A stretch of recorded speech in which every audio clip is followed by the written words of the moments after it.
أعوذ بالله من من الشيطان الشيطان الرجيم الرجيم. بسم بسم الله الله الرحمن الرحمن الرحيم الرحيم. أيود أحدكم أن تكون له جنة من نخيل أيود أحدكم أحدكم أن أن له تكون له جنة جنة من نخيل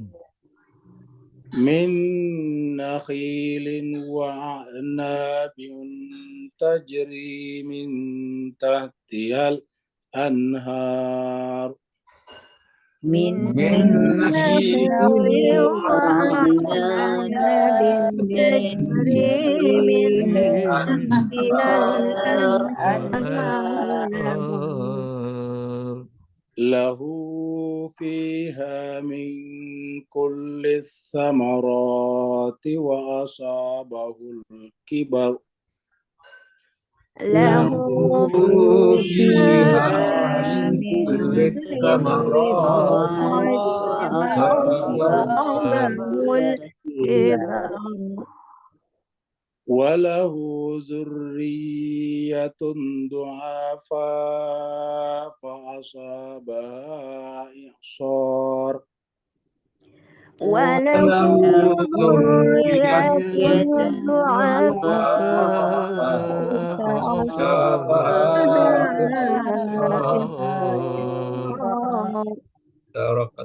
فأصابها إعصار فيه نار فاحترقت فأصابها إعصار فيه نار فاحترقت كذلك يبين الله لكم الآيات لعلكم تتفكرون كذلك يبين الله لكم الآيات لعلكم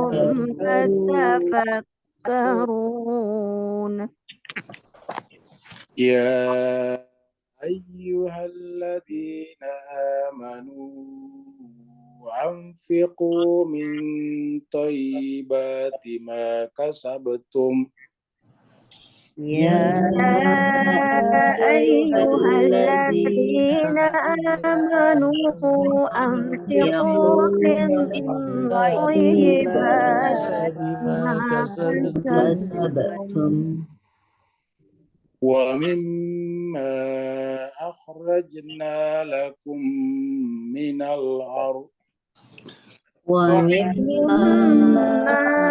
أخرجنا لكم من الأرض ولا تيمموا الخبيث منه تنفقون ولستم بآخذيه ولا تيمموا الخبيث منه تنفقون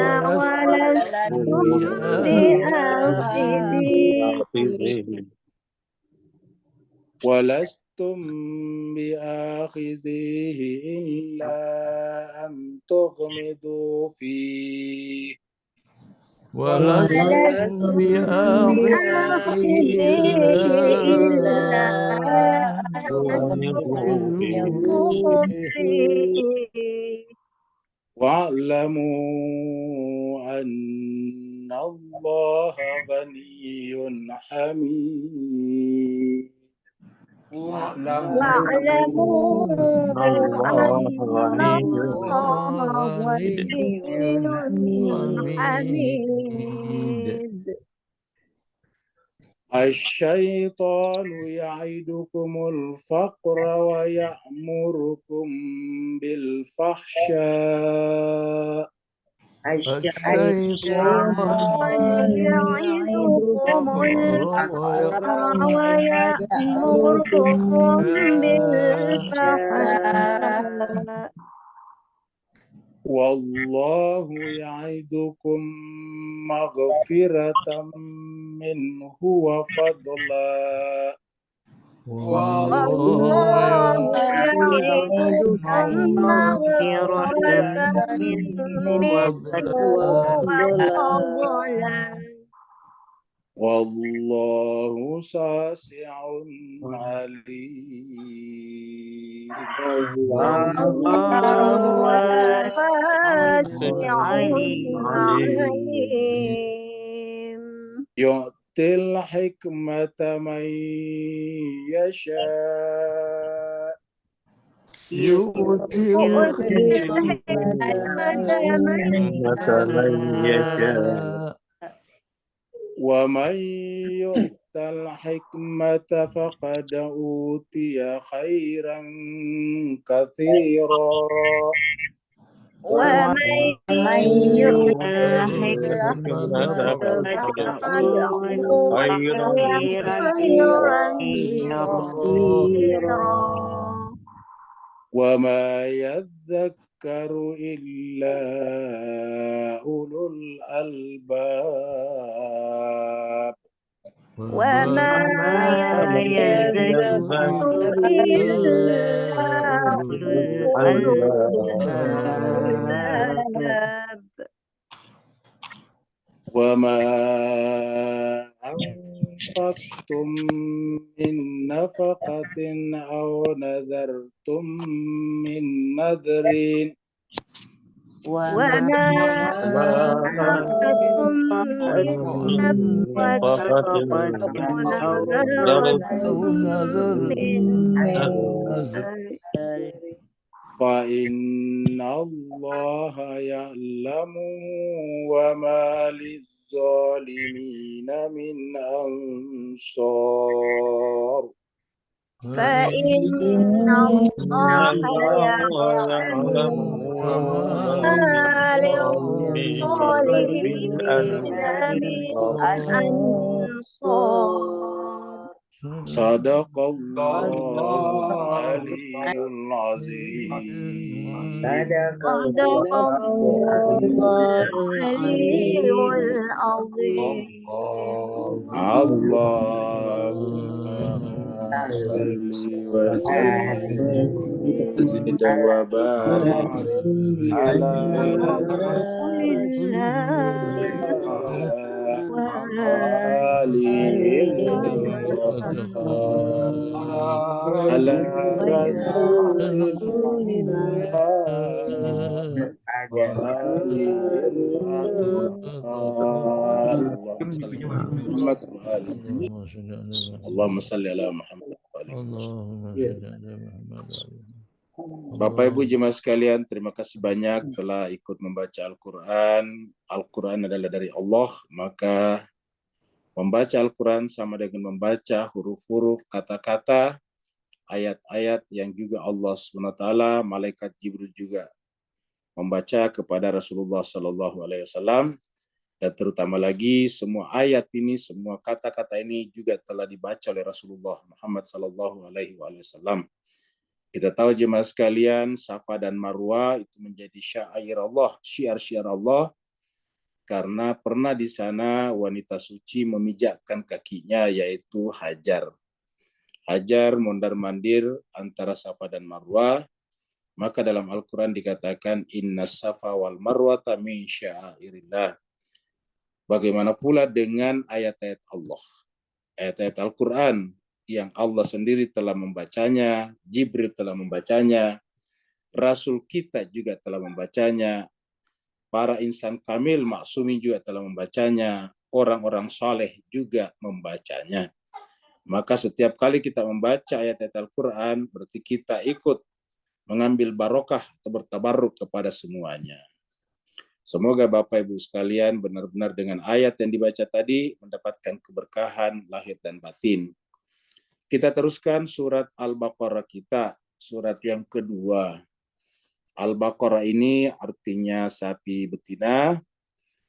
kemudian turunnya di Madinah, lalu kemudian disebutlah dengan surat Madaniyah, jumlah ayatnya 286 ayat, dan tadi kita sudah baca sampai 270, berarti yang tersisa tinggal 16 ayat lagi. 16 ayat itu kurang lebih 3 kali pertemuan.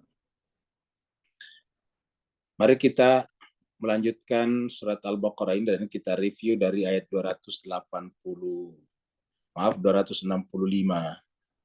Kita terakhir membaca sampai 265. Ini berbicara tentang infak, berbicara tentang membelanjakan harta di jalan Allah.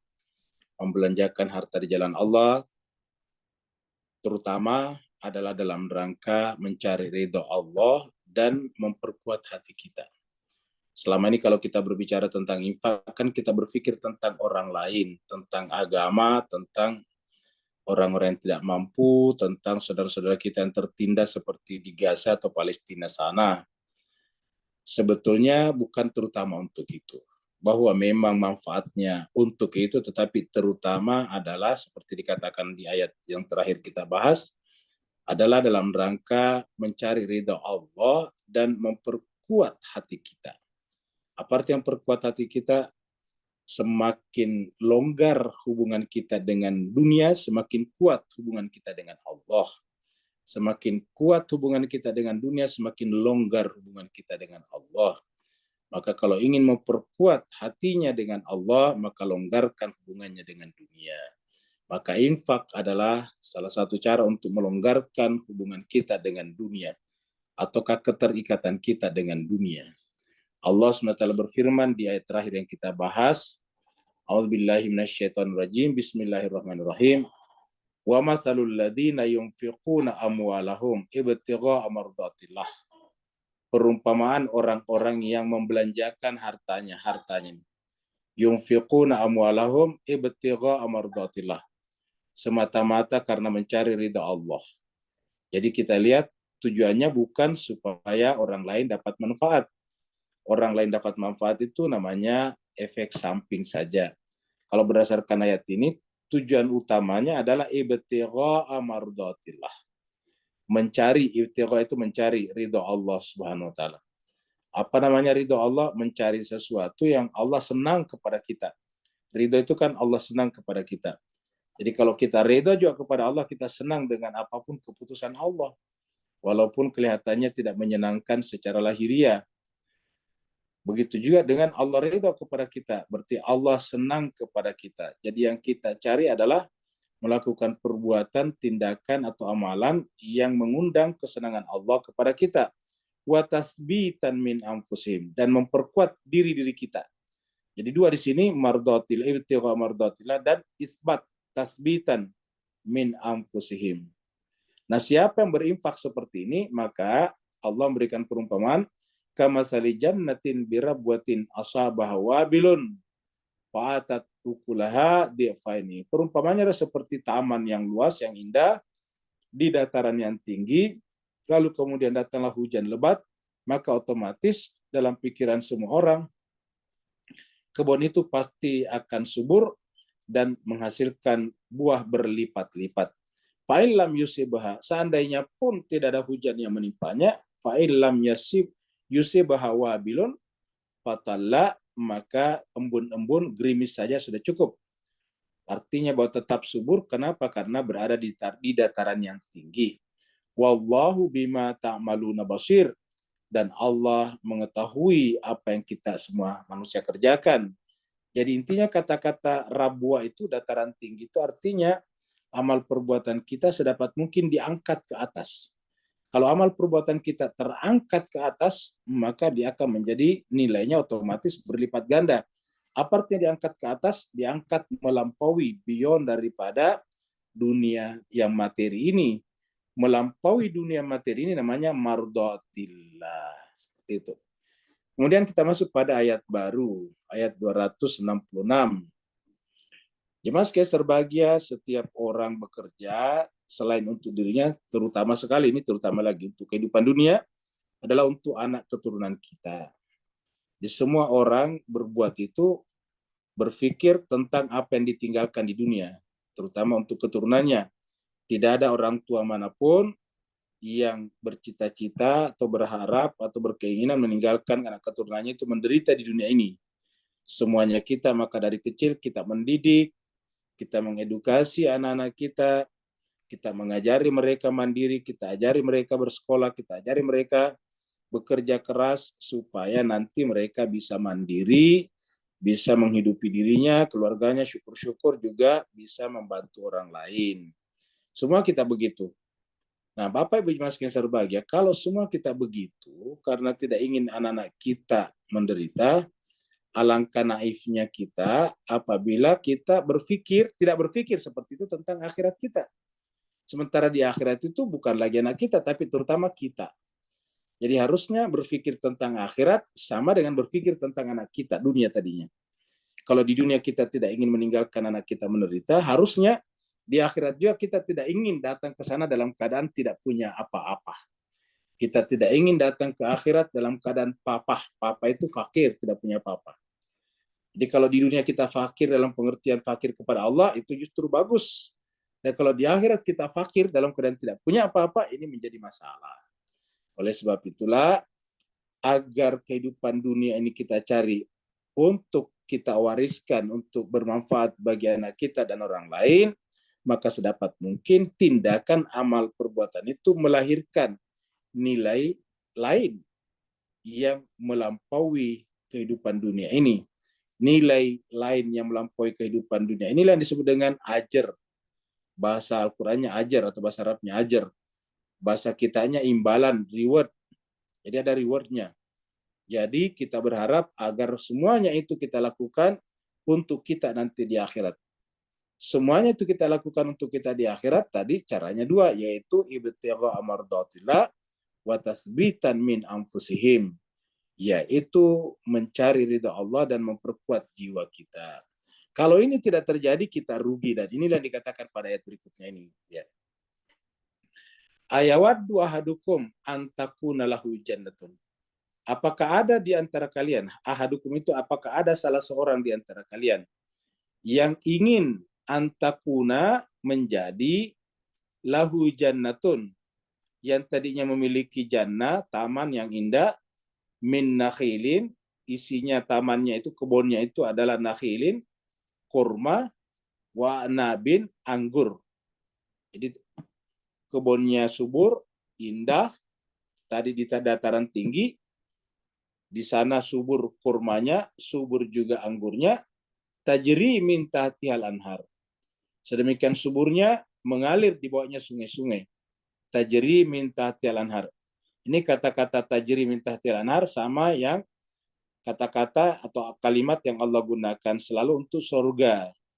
Jannatin tajri min tahtihal anhar. Seperti itu kalau Tuhan dalam Al-Quran berbicara tentang surga. Nah, di sini juga digunakan menggambarkan tentang kebun kita di dunia, yaitu subur, di dalamnya ada kurma, ada anggur, lalu kemudian mengalir di bawahnya sungai-sungai. Lahu fiha min kulli thamarat, dan setiap pohon-pohon, pokok-pokok yang ada di dalam situ, itu adalah berbuah. Jadi kurmanya, kemudian anggurnya, semuanya berbuah. Lahu fiha min kulli thamarat. Semuanya berbuah, bukan hanya kurma dan anggur, tetapi tanaman-tanaman lain yang ditanam di sela-sela kurma dan anggur itu pun berbuah. Fiha min kulli samarat. Di dalam kebun itu semua jenis buah-buahan ada.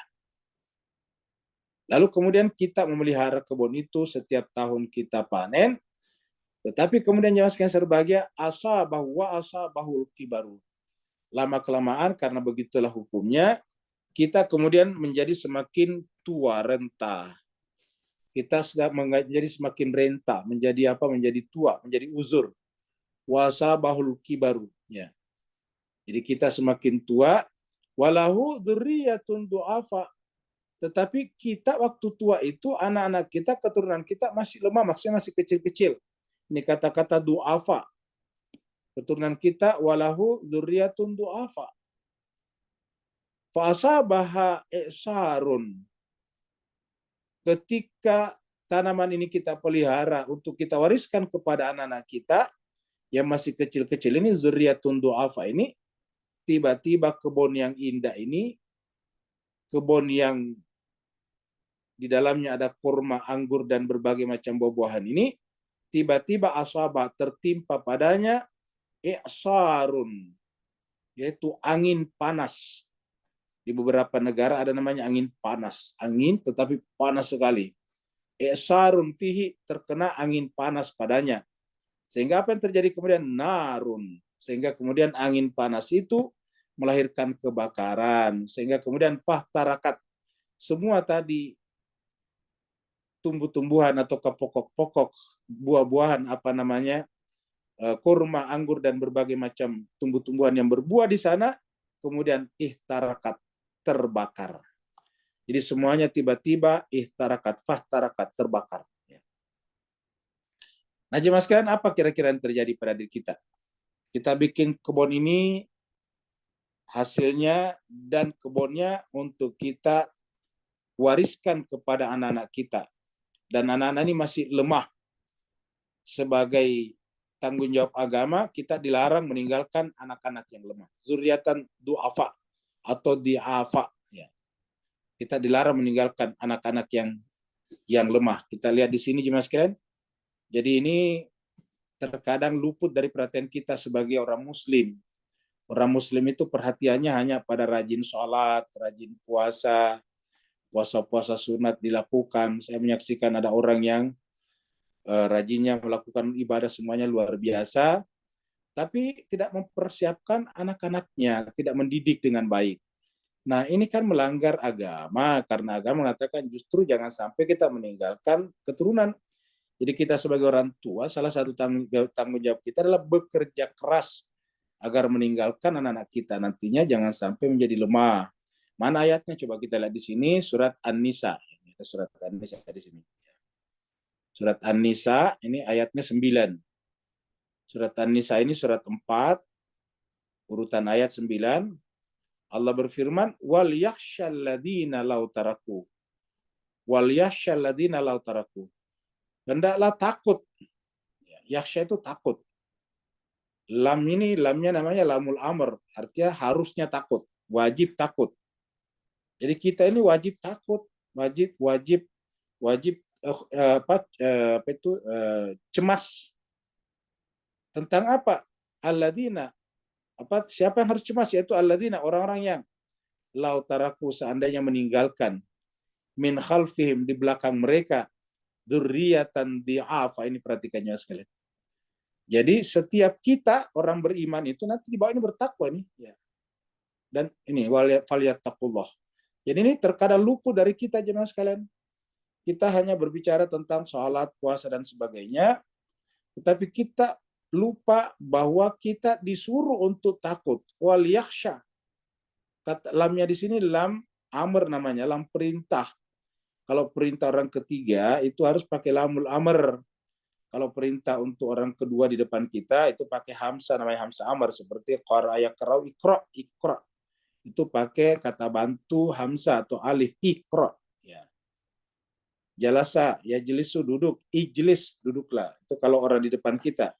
Tapi kalau orang ketiga yang kita perintah, maka menggunakan lamul amr. Wal yakhsha, wajib dia takut. Suruh dia takut. Siapa yang disuruh takut? Alladzina, orang-orang yang lau seandainya taraku, meninggalkan, min khalfihim, di belakang mereka, dzurriyyatan, zuriat, keturunan, di'afa, yang lemah. Diulangi lagi, khafu, harus takut, wajib cemas, wajib khawatir, mengkhawatirkan, alaihim, atas anak-anak keturunan mereka. Jadi alaihim di sini kembali kepada dzurriyyah, keturunan. Jadi kita ini harus takut kepada keturunan kita, jangan sampai lemah. Nah, ayat ini jarang dibahas jemaah sekalian, sehingga kita itu seakan-akan agama hanya yang penting rajin sholat, rajin puasa, dan sebagainya, sehingga cenderung agama kita ini agama meminta-minta, bukan agama yang partisipatif. Ya, harusnya kan agama itu adalah partisipatif. Semua orang berpartisipasi, bukan sebaliknya. Ya, jadi Agama harus partisipatif seperti ini. Jangan sampai meninggalkan dzurriatan di'afa, lemah. Ya, khafu alaihim, harus takut atas keadaan mereka kalau kita meninggal nantinya. Nah, dari di'afa ini lahirlah tadi di sini nih Mas Kinan ini. Kalau di sini menggunakan kata du'afa, ya. Jadi wa asabahul kibaru walahu dzurriyyatun du'afa, ini sama tadi di sini, dzurriyyat juga nih. Ya, dzurriyyat. Di'afa, du'afa sama saja, ya. Jadi dzurriyyatan di'afa khafu alaihim falyattaqullah, hendaklah bertakwa kepada Allah. Apa itu bertakwa kepada Allah? Melaksanakan ini. Jadi salah satu tanda takwa itu orang-orang Islam itu bekerja keras dan sebagainya. Nah, Bapak Ibu jemaah sekalian berbahagia, kita melenceng sedikit. Sekarang ini kan ada kasus Palestina, jemaah sekalian berbahagia, Gaza. Tentu saja kita mendukung sepenuhnya upaya-upaya untuk melumpuhkan Israel agar berhenti menyerang Gaza, misalnya dengan memboikot produk-produk mereka. Jadi tentu kita dukung ini, tetapi ada tetapinya Bapak Ibu sekalian. Biasanya hal-hal seperti ini kan sifatnya emosional. Apa itu emosional? Ya, boikotnya efektif ketika masih melakukan kejahatan seperti sekarang. Begitu nanti gencatan senjata, ceasefire, kembali normal lagi, business as usual lagi, ya udah hilang lagi tuh emosi tadi. Begitu hilang emosi, ya rame lagi orang datang ke warung-warung atau ke resto-resto yang terkait dengan Israel misalnya. Kan begitu Pak sekalian. Jadi hanya emosional saja.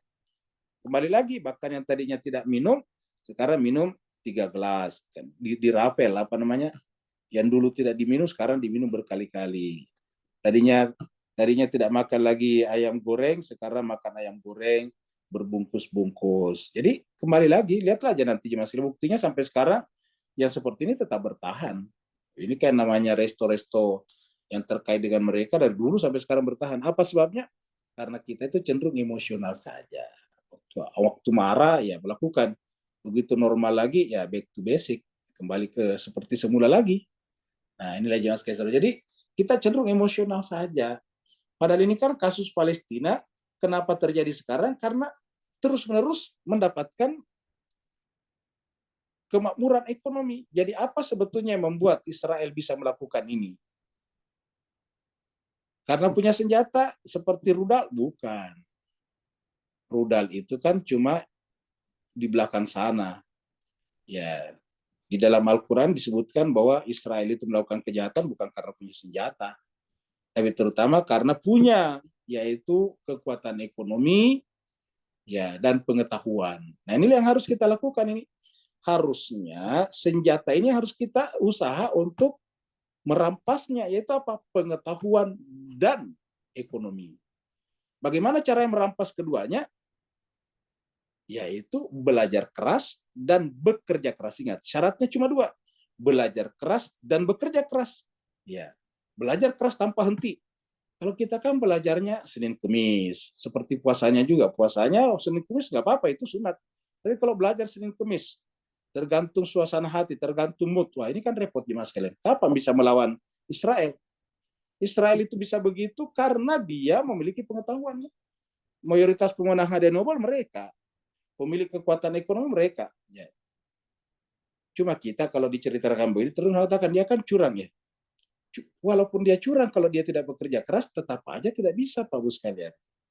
Justru karena dia bekerja keras mendapatkan ekonomi, belajar keras mendapatkan ilmu, lalu disalahgunakan, nah harusnya kita ambil. Karena kata Sayyidina Ali bin Abi Thalib karramallahu wajhah, yang namanya hikmah atau ilmu itu miliknya orang beriman. Maka dimanapun dia ambil, harusnya dimanapun dia temukan, diambil. Kan artinya kita harus mengambil itu barang.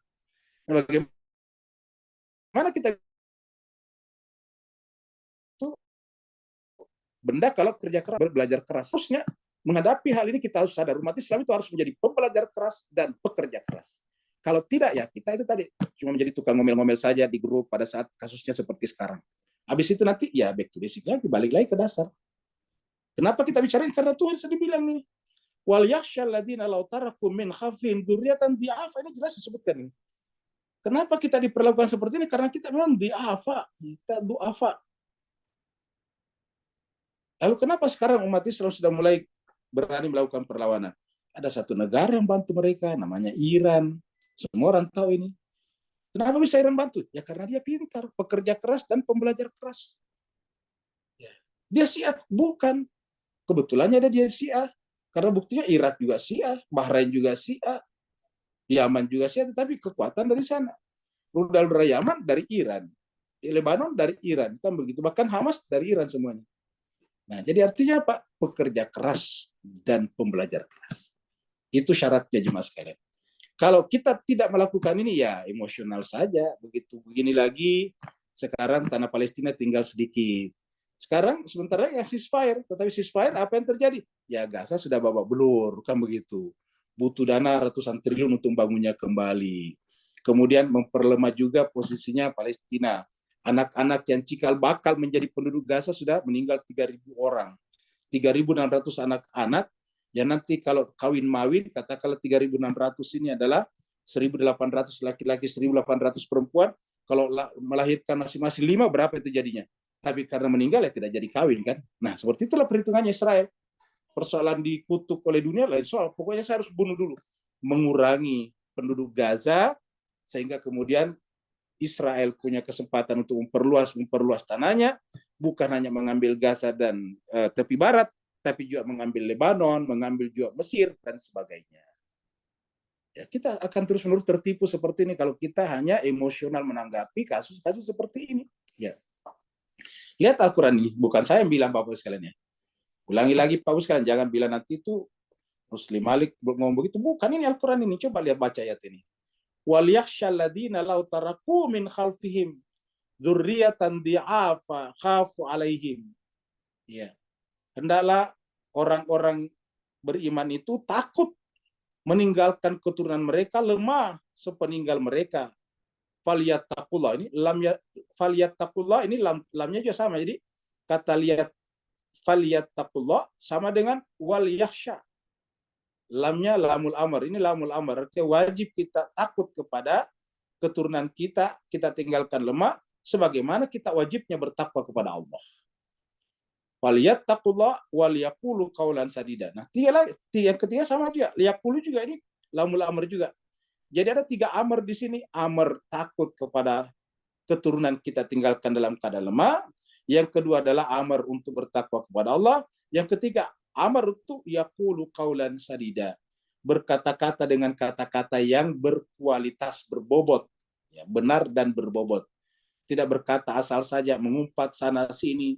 Setelah itu kembali lagi yang bersangkutan juga malasnya tidak ketulungan. Kan ada begitu juga sebenarnya. Anti Israelnya luar biasa, tetapi pada saat yang sama tidak melakukan apa-apa kalau tidak terjadi seperti sekarang. Sering sekali ada seperti itu, kalau anti Israel luar biasa, tetapi waduh malasnya tidak ketulungan. Nah, bagaimana kita bisa menolong saudara kita di Palestina kalau kita tidak memperbaiki kualitas mutu umat Islam? Ya ini ayatnya, dan ini juga disampaikan di dalam ayat ini tadi. Ya. Jadi kita sudah persiapkan segalanya, tiba-tiba apa? Tiba-tiba itu semuanya fa'asabaha i'sarun fihi narun fahtarakat. Ya. Bagaimana apa pendapat kita jemaah sekalian? Jadi artinya apa? Kita harus melakukan semuanya dengan sebaik-baiknya, jangan sampai seperti itu. Nah, tapi yang dimaksud dalam ayat ini karena berkaitan dengan infak, ini kan tadi berkaitan dengan infak. Kita sudah mempersiapkan infak itu untuk tadi ibtigha amardatillah wa tasbitan min anfusihim, memperkuat hati kita untuk nanti kita temukan di akhirat, tetapi ternyata sampai di akhirat tidak ada yang kita dapatkan. Kenapa? Karena di dunia kita melakukannya semata-mata karena riya kepada Allah, ingin disebut, ya. Riya kepada Allah. Ingat, riya kepada Allah, ya.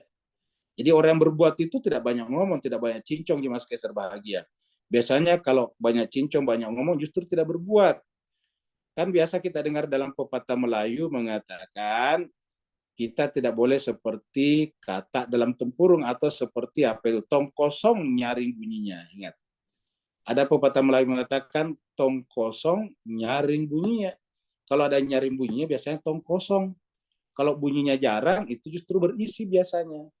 Atau pepatah Melayu lain mengatakan seperti padi yang berisi, semakin berisi semakin merunduk. Itu kan padi. Tapi kalau tidak merunduk itu padinya, itu tidak ada isinya, kopong, apa itu namanya tuh istilah lainnya, tidak ada isinya, kosong, ya kopong ya. Nah, jadi Mas Kaiser sebagai dalam ilmu pertanian kalangan petani itu ada tuh namanya biasanya itu kalau isinya padinya tidak ada. Jadi ke atas tuh mendongak ke atas. Kalau dia ke bawah merunduk, nah itu berisi. Nah, jadilah seperti kita itu. Ya, ya ingat ya Mas sekalian, kita benar-benar mengecam apa yang dilakukan Israel, tapi kita hati-hati juga jangan sampai kita emosionalitas kita justru mengalahkan rasionalitas kita, yaitu marah luar biasa setelah kasus seperti ini, tapi setelah itu tidak berbuat apa-apa lagi. Ya. Belajar kan tidak ada cara lain kecuali belajar, Bapak sekalian. Lagi-lagi tidak ada cara lain membantu Palestina yang untuk jangka panjang adalah belajar. Ya, kalau kita tadi memboikot bagus sekarang, tetapi sampai kapan?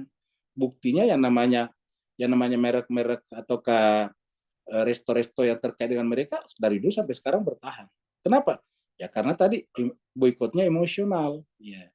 Setelah tidak lagi, ya balik lagi seperti semula. Jadi inilah jemaah sekalian. Kita ingin melakukan sesuatu yang bersifat substantif. Nah, substansi yang kita lakukan itu akan terjadi apabila terkait dengan pengetahuan, belajar keras, dan kerja keras. Ingat jemaah sekalian, belajar keras dan kerja keras. Ini dua hal. Dan itu banyak sekali ayat dalam Al-Quran. Al-Quran mengatakan, apakah kalian dibiarkan masuk surga begitu saja? Sebelum Allah mengatakan siapa yang benar-benar bersungguh-sungguh bekerja keras di antara kalian, dan siapa yang sabar. Butuh kesabaran, karena kalau kerja keras kan harus panjang. Jadi Allah mengatakan, وَأَصَابَهُ الْكِبَرُ وَلَهُ ذُرِّيَّةٌ ضُعَفَاءُ فَأَصَابَهَا إِعْصَارٌ فِيهِ نَارٌ فَاحْتَرَقَتْ. Maka kemudian dia tertimpa oleh angin panas, kita artikan ini angin panas, sehingga melahirkan kebakaran hebat, sehingga kemudian tidak ada yang didapat. Sudah kerja keras, tapi tidak dapat. Kenapa tadi? Karena tadi niatnya tidak mardotillah dan tasbitan min anfusihim. Jadi niat kita itu mencari ridho Allah. Kalau niat kita melakukan amalan-amalan untuk membantu orang-orang, ya sebetulnya tidak perlu diniatkan. Karena kalian namanya infak, pasti orang kan begitu. Kan tidak mungkin kita berinfak kepada diri kita sendiri. Ya saya mau berinfak, pergi ke warung, nah itu namanya makan untuk diri sendiri. Yang namanya berinfak otomatis terkait dengan pihak lain, atau yang paling penting tadi agama yang kita bicarakan sebelumnya, membantu perjuangan pendidikan Islam. Ya. Maka jemaah sekalian bahagia itu otomatis, tetapi yang tidak kalah pentingnya memperhatikan diri kita. Apakah benar nawaitu kita itu adalah ibtigha mardatillah? Apa arti ibtigha mardatillah? Yaitu bahwa yang kita lakukan itu adalah disenangi Allah. Karena terkadang kita kelihatannya berinfak tapi tidak disenangi Allah. Kenapa? Ya tidak sesuai dengan syariat Allah. Tidak ada contoh misalnya daripada Nabi. Ya. Akhirnya kemudian apa yang terjadi? Kemudian akhirnya ya tidak worth it, tidak begitu bermanfaat. Kadzalika yubayyinullahu lakumul ayati la'allakum tatafakkarun. Maka ujungnya Bapak Ibu sekalian, ujung-ujungnya apa? Ujung-ujungnya adalah la'allakum tatafakkarun, supaya kita berpikir ini. Ya. Kita katakan jangan sampai emosi kita menguasai rasio kita. Kasus-kasus seperti Palestina kalau kita lihat tentu membuat hati kita teriris. Tetapi tanda orang beriman itu adalah emosionalitasnya tidak boleh mengalahkan rasionalitasnya. Emosinya tidak boleh mengalahkan rasionya. Ingat. Orang beriman itu selalu harus rasionya yang terdahulu. Sehingga apapun yang terjadi, solusi yang terbaik adalah sejalan dengan akal sehat, dan Al-Quran selalu sejalan dengan akal sehat. Lihatlah ini. Ya, ujung-ujungnya kadzalika yubayyinullahu lakum. Begitulah Allah menjelaskan kepada kalian al-ayati, ayat-ayatnya, la'allakum, mudah-mudahan kalian tatafakkarun, mengaktifkan pikirannya. Apa itu namanya fikir? Fikir itu disepakati oleh para ahli mantik atau ahli logika, logik, bahwa fikir itu adalah gerak akal dari sesuatu yang kita sudah ketahui menuju kepada yang belum kita ketahui. Coba Bapak berenungkan ini, apa yang disebut dengan fikir? Coba baca kembali buku-buku mantik atau buku-buku logik, logika. Semuanya definisinya sama. Berpikir itu atau fikir itu adalah gerak akal dari sesuatu yang kita sudah ketahui menuju kepada yang belum kita ketahui. Coba, apa itu makna lain daripada bergerak dari sesuatu yang kita sudah ketahui menuju kepada yang kita ketahui? Ya, jawabannya satu, belajar. Kan belajar namanya Pak Bu sekalian. Belajar itu ingin mengetahui apa yang kita belum ketahui. Berangkat dari yang kita sudah ketahui. Ya. Jadi kita berangkat dari yang kita sudah ketahui menuju kepada yang kita ketahui. Belum ketahui, itu namanya fikir. Jadi orang yang tidak begitu ya tidak berpikir. Orang tidak berpikir nanti seperti ini ya emosional. Orang yang mendahulukan emosional cenderung gampang sekali tertipu oleh keadaan. Gampang sekali dicocok hidungnya, ditarik ke sana kemari. Ya. Nah, oleh sebab itulah agama menganjurkan kita untuk tatafakkarun. La'allakum tatafakkarun. Cobalah lihat Al-Qur'an, ya. La'allakum tatafakkarun, harus berpikir, ya. Kemudian berikutnya ini adalah contoh-contoh buah yang ranum. Bapak bisa bayangkan bagaimana nanti di sorga ya. Ini kayak di dunia, ini kan gambar di dunia. Di dunia saja yang namanya buah-buahan begitu indah. Apa namanya background hijaunya menunjukkan dia kehidupan. Hijau itu kan menunjukkan kehidupan, tumbuhan. Kemudian warnanya yang merah menunjukkan buah yang manis, ya. Itu kan menunjukkan buahnya ini manis, ya, paling tidak tanda manis. Pokoknya ini adalah indah, ya. Ya ayyuhalladzina amanu, wahai orang beriman. Kita dipanggil lagi, wahai orang-orang yang beriman. Amfiku, belanjakanlah, infakkanlah, ya. Amfiku, belanjakanlah, infakkanlah, min toyibatin, dari yang baik-baik. Mentoyibat. Jadi artinya apa? Kita harus berusaha mencari nafkah atau apapun yang sifatnya toyibat. Kenapa kita mengatakan bukan hanya nafkah tapi apapun termasuk pengetahuan. Pengetahuan itu harus toyibat. Dari apa? Harus melalui pintu yang benar. Jadi ya ayyuhalladzina amanu anfiqu min toyibat. Belanjakanlah, infakkanlah, nafkahkanlah. Kalau pengetahuan ya berikanlah. Mas Kaiser bahagia bukan hanya harta yang harus kita bagikan, tapi ilmu kita juga. Cuma kalau harta itu ada kata-kata min, ya itu nanti ada kata-kata ini ada kata-kata mimma, dari apa, ya. Mimma di sini min tambah ma, sebagian dari. Ya kenapa? Karena yang namanya harta benda itu kan kalau diberikan berkurang. Jadi makanya tidak semuanya, karena kalau semuanya bagaimana dengan istri kita, anak kita, keturunan kita, kan mereka juga butuh makan. Jadi kalau kita berinfak tidak semuanya. Kenapa? Karena kita juga wajib memberikan kehidupan kepada keluarga kita.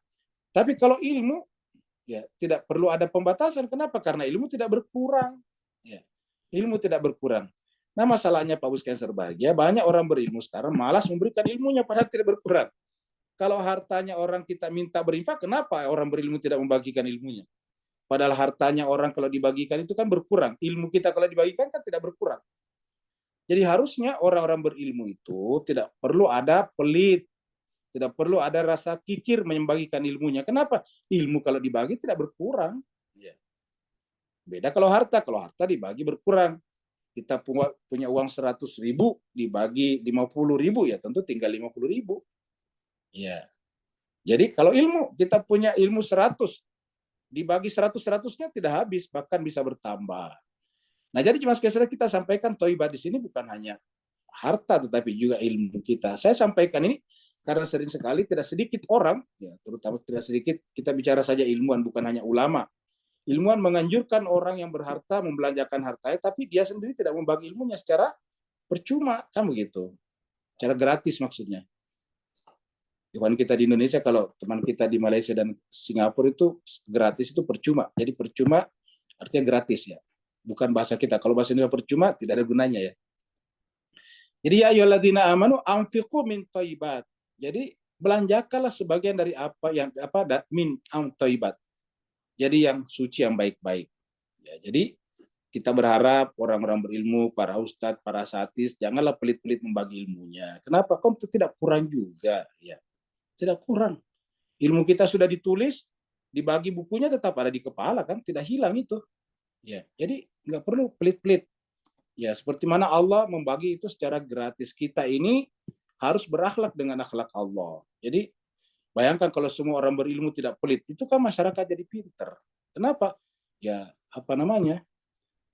Bayangkan kita jadi pembelajar keras, baru kemudian bagi ilmunya. Begitu ya kalau jadi pekerja keras, membagi sebagian rezekinya, maka kemudian dunia ini menjadi tempat yang paling indah ditempati.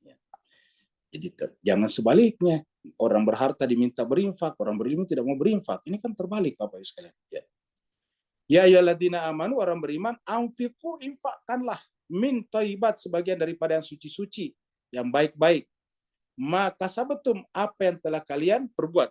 Disinilah kata-kata maka sabetum ini termasuk ilmu di dalamnya, karena kasabetum di sini dari kata kasabah. Ya, jadi iktisabi itu adalah yang diusahakan. Jadi ada ilmu yang iktisabi, ada yang yang tidak iktisabi, yang seperti misalnya ilmu huduri itu tidak iktisabi, tidak dikerjakan dengan ini, mensucikan hati saja. Jadi iktisabi dari sini maksa betum. Nah, ilmu itu termasuk ada ilmu huduri dan ada ilmu iktisabi, ilmu yang diusahakan.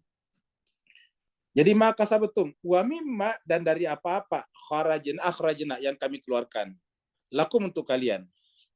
Jadi akhrajna untuk kalian minal ard, dari bumi. Apa yang dikeluarkan Allah dari bumi? Ya hasil tumbuh-tumbuhan. Jadi kata maka sabetum di sini adalah seperti misalnya berdagang, kalau harta ya, berdagang, begitu jual jasa, itu adalah maka sabetum. Kerja kantoran, kerja profesional, itu adalah maka sabetum. Nah, termasuk kita bicarakan tadi ilmuwan, kamu gitu, para alim, para ulama, kamu gitu. Kemudian wa mimma akhrajna lakum, dan apa yang kami keluarkan untuk kalian minal ard, dari bumi. Contohnya apa? Hasil panen. Ya, kenapa? Karena bukan kita yang mengusahakan padinya, kita hanya menanam padinya saja.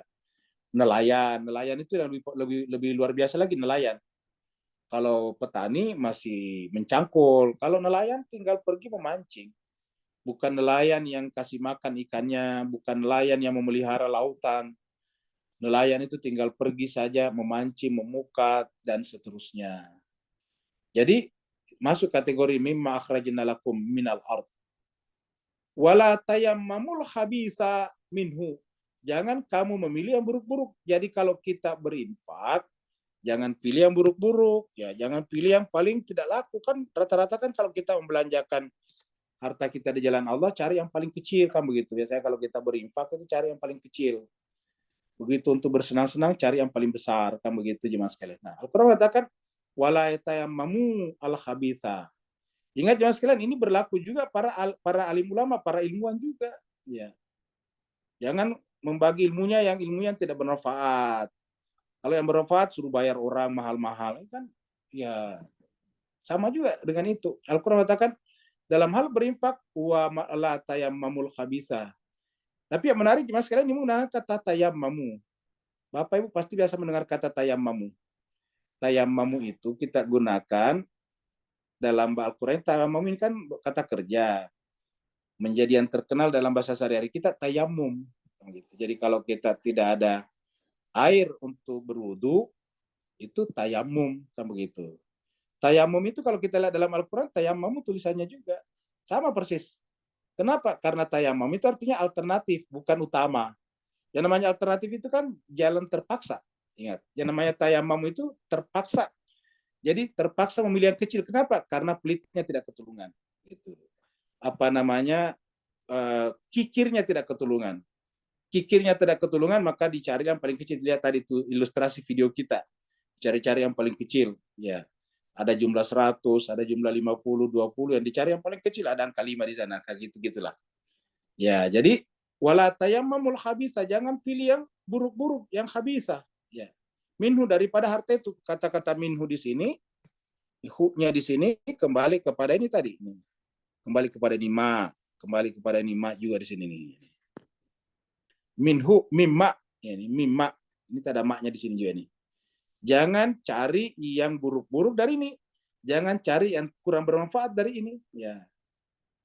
Jadi yang namanya infak itu kan membelanjakan, menafkahkan. Berarti cenderung memberikan secara tidak ada imbal baliknya. Ya, inilah jemaah sekalian. Karena apa? Tujuannya adalah ibtigha amardhatillah wa tasbitan min anfusihim. Wala tayammamul khabisa. Nah, tayammamu di sini kita lihat. Waktu kita bicara ayat tayammum dalam Al-Quran persis sama tulisannya. Coba lihat di sini surat Al-Maidah. Surat Al-Maidah ini ayat 6 ya, ini ayat 6. Ayat 6. Kita loncat saja ke sini nih. Kata tayammum ini nih, ya. Jadi dikatakan di sini, ya. Wa in kuntum mardo au ala safarin, kalau kalian sakit atau safar di dalam perjalanan, au jaa ahadum minkum minal ghaid, atau datang dari tandas, au lamastumun nisa, atau kalian telah mencampuri perempuan, menyentuh perempuan, falam tajidu ma'a, tetapi lalu kemudian tidak menemukan air, jadi tidak ada air nih, falam tajidu ma'a, maka apa? Fatayammamu. Fa-nya kan tambahan, tapi tayammamunya sama, perhatikannya sekali tulisannya. Tayammamu ini sama persis ini. Ya. Ini tayammamu. Jadi ayat ini bisa kita tahu maknanya dari ayat ini. Apa itu tayammum? Alternatif, terpaksa. Gitu. Jadi kata tayammamu itu artinya kita ganti yang buruk karena terpaksa. Nggak enak kalau tidak menyumbang, nggak enak kalau tidak berinfak. Ya, masa orang di sekitar kita berinfak semuanya kita tidak, kan gitu. Kalau orang-orang di sekitar kita masukkan uang di celengan, di apa namanya itu, di kotak amal, sementara kita tidak, kan nggak enak dilihat tuh. Maka dicari-cari yang kecil-kecil, begitu jemaah sekalian bahagia. Yang kecil-kecil itu supaya tidak berisik. Kalau berisik kan ketahuan tuh kecilnya cuma 500 perak. Cari yang paling kecil tapi uang kertas supaya tidak kedengaran. Jadi tayamum artinya alternatif, terpaksa. Ini kan terpaksa orang tayamum. Kenapa? Lam tajidu ma'a, tidak menemukan air. Kan air harusnya. Tapi tidak menemukan air, maka terpaksa. Kan begitu. Terpaksa artinya alternatif. Alternatifnya adalah tayammamu sa'i dan toyo. Mencari alternatif lain yang terpaksa, tapi boleh, yaitu sa'i dan toyiba. Debu yang baik, yang suci. Debu tetapi yang suci, yang baik, yang bersih. Nah, maka disebutlah dengan tayammamu. Jadi kata tayamum itu sebetulnya maksudnya mencari alternatif, mencari yang terpaksa, ya, yaitu sa'i dan thayyibah. Inilah yang dipakai di sini juga jemaah sekalian. Tayamum ini persis sama Bapak Ibu sekalian. Bedanya tadi ada kata fa itu tambahan, maka, ya. Jadi fa tayammamu tadi tambahan saja. Jadi kalau kita tambahkan fa di sini ya, fa ya sama ini fa. Ya, kalau kita tambahkan fa di sini ya. Fatayammamu sama tadi. Ya. Jadi wala tayammamu al khabisa minu, jangan mencari, jangan terpaksa. Ya. Jangan berinfak terpaksa, karena terpaksa carilah yang buruk-buruk saja. Ya, tunfiquna, yang kalian infakkan. Walastum biakhidhihi, dan kalian sendiri tidak mau lagi mengambilnya. Jadi Bapak sekalian, ini juga masukan kepada kita bahwa kalau ada barang-barang bekas kita dikeluarkan, dikasih saja orang biar bermanfaat. Tetapi kalau infak yang sebenarnya harusnya kita mengambil yang terbaik. Jangan sampai kita sendiri sudah tidak mau mengambilnya terus dikasih orang. Ya, kan begitu jemaah sekalian. Jadi walastum bi akhidhi, kamu sendiri tidak mau mengambilnya nih. Wala tayammamu, jadi kita hapus dulu ini. Supaya tidak mengajar. Wala tayammamu, dan jangan kamu bertayamum, ya, begitulah jemaah sekalian. Terpaksa berinfak, kan terpaksa tadi bersuci dengan debu yang bersih. Jangan kamu terpaksa berinfak dengan mencari yang buruk-buruk. Ya, untuk kamu infakkan, belanjakan. Walastum, sementara kamu sendiri tidak mau biakhidhihi, mengambilnya. Kamu sendiri tidak mau mengambilnya, artinya kalau kamu dikasih sendiri menolak. Tetapi ya udahlah, daripada tidak berinfak, ya udah kita kasih yang paling kecil. Illa, kecuali antogamidu fihi, kamu sendiri tidak mau mengambilnya kecuali hanya dengan melihatnya dengan sebelah mata. Kalau di sini terjemahnya memicingkan mata. Ini kalau di sini lihat, ini terjemahnya ini memicingkan. Nah, sebetulnya yang kita pahami adalah melihatnya dengan sebelah mata. Ingat dalam pengertian kita bahasa Melayu, kalau melihat dengan sebelah mata itu artinya tidak memperhitungkan, kan begitu. Ya, dia hanya dilihat sebelah mata saja. Ya, dia hanya dilihat sebelah mata. Maksudnya itu tidak dipandang, tidak diperhitungkan. Nah, gitulah Pak Ustaz. Jadi kamu sendiri tidak melihatnya kecuali hanya dengan sebelah mata saja. Antagamidu bihi wa'lamu, ketahuilah anallah ganiyun. Ini perhatikan. Seakan-akan Allah mengatakan, ketahuilah kamu tidak boleh begini. Ini adalah kamu tidak boleh begini, jemaah sekalian. Apa sebabnya? Karena Allah itulah maha kaya, semuanya dari Allah. Ini punya Allah, Bapak Ibu sekalian. Ini juga kita sampaikan kepada para alim ulama, para ilmuwan, juga para saintis. Jangan pelit-pelit membagi ilmunya kepada manusia. Kenapa? Itu Allah yang maha kaya. Ilmu kita itu bukan milik kita, milik Allah. Coba kalau kita punya ilmu, tiba-tiba dikasih sedikit gangguan di otak kita, hilang semuanya, bisa tiba-tiba lupa. Cobalah kalau kita berilmu, tiba-tiba diganggu sedikit di pikiran kita, di neuron. Ya, neuron kita sendiri di koslet itu dibuat apa namanya? Bermasalah sedikit. Ya udah, kita lupa semuanya. Coba. Bukan hanya lupa kepada kepada ilmunya, lupa kepada dirinya juga, jemaah sekalian berbahagia. Ya. Kita sekarang ada berita viral di video, ya, bahwa ada orang yang tadinya pintar sekali, ketika tes ujian masuk perguruan tinggi terbaik, dia bisa masuk di Pajajaran Farmasi lagi. Coba. Belum puas, tahun berikutnya mendaftar lagi di TB, diterima lagi di Fakultas Teknik Kelautan, kan begitu. Setelah dia selesai, jemaah sekalian berbahagia, hanya karena kecewa dengan seorang perempuan, tiba-tiba sekarang menjadi OGDJ. Coba. ODGJ, bukan OGDJ, ODGJ, orang dengan gangguan jiwa. Ya, padahal dia lulusan ITB, jemaah sekalian, baca sekarang lagi viral. Jadi jemaah sekalian berbahagia, coba. Ya, kenapa kira-kira itu tadi? Tuhan gampang sekali, Pak Ustaz. Jadi kita tidak boleh pelit dengan apa yang Allah berikan kepada kita. Allah menutup dengan wa'lamu, ketahuilah annallaha ghaniyun hamid. Allah itulah maha kaya lagi maha terpuji. Ya. Jadi kita dipuji itu bukan karena harta kita yang banyak. Kita dipuji itu bukan karena ilmu kita banyak. Kita dipuji karena Allah memuliakan kita. Ingat jemaah sekalian. Kalau Allah telah menghinakan kita, ya orang semua akan menghinakan kita. Jadi wa'lamu annallaha ghaniyun hamid. Ketahuilah Allah itulah maha kaya, hamidun dan maha terpuji. Jadi Allah itu ghaniyun, maha kaya. Semuanya milik Allah, ilmu kita, harta benda kita semua milik Allah. Ya. Wa'lamu annallaha ghaniyun hamid. Jadi inilah jemaah sekalian. Ya. Ayat berikutnya. Nah, sekarang ternyata di sana ada setan kerja-kerja. Jadi membuat kita pelit itu ternyata setan, kata Tuhan. Walaupun baju kita baju orang baik-baik, baju kita baju takwa, baju soleh, baju orang beriman, baju alim, pokoknya baju orang baik-baik. Tapi kalau sudah pelit, nah di sana pasti ada kerja-kerja syaitan. Ini adalah ilustrasi syaitan. Asyaitanu ya'idukumul faqra. Ternyata yang membuat kita jadi pelit itu syaitan lah. Kenapa? Syaitan itu menakut-nakuti kita. Kata menjanjikan di sini kita artikan menakut-nakuti.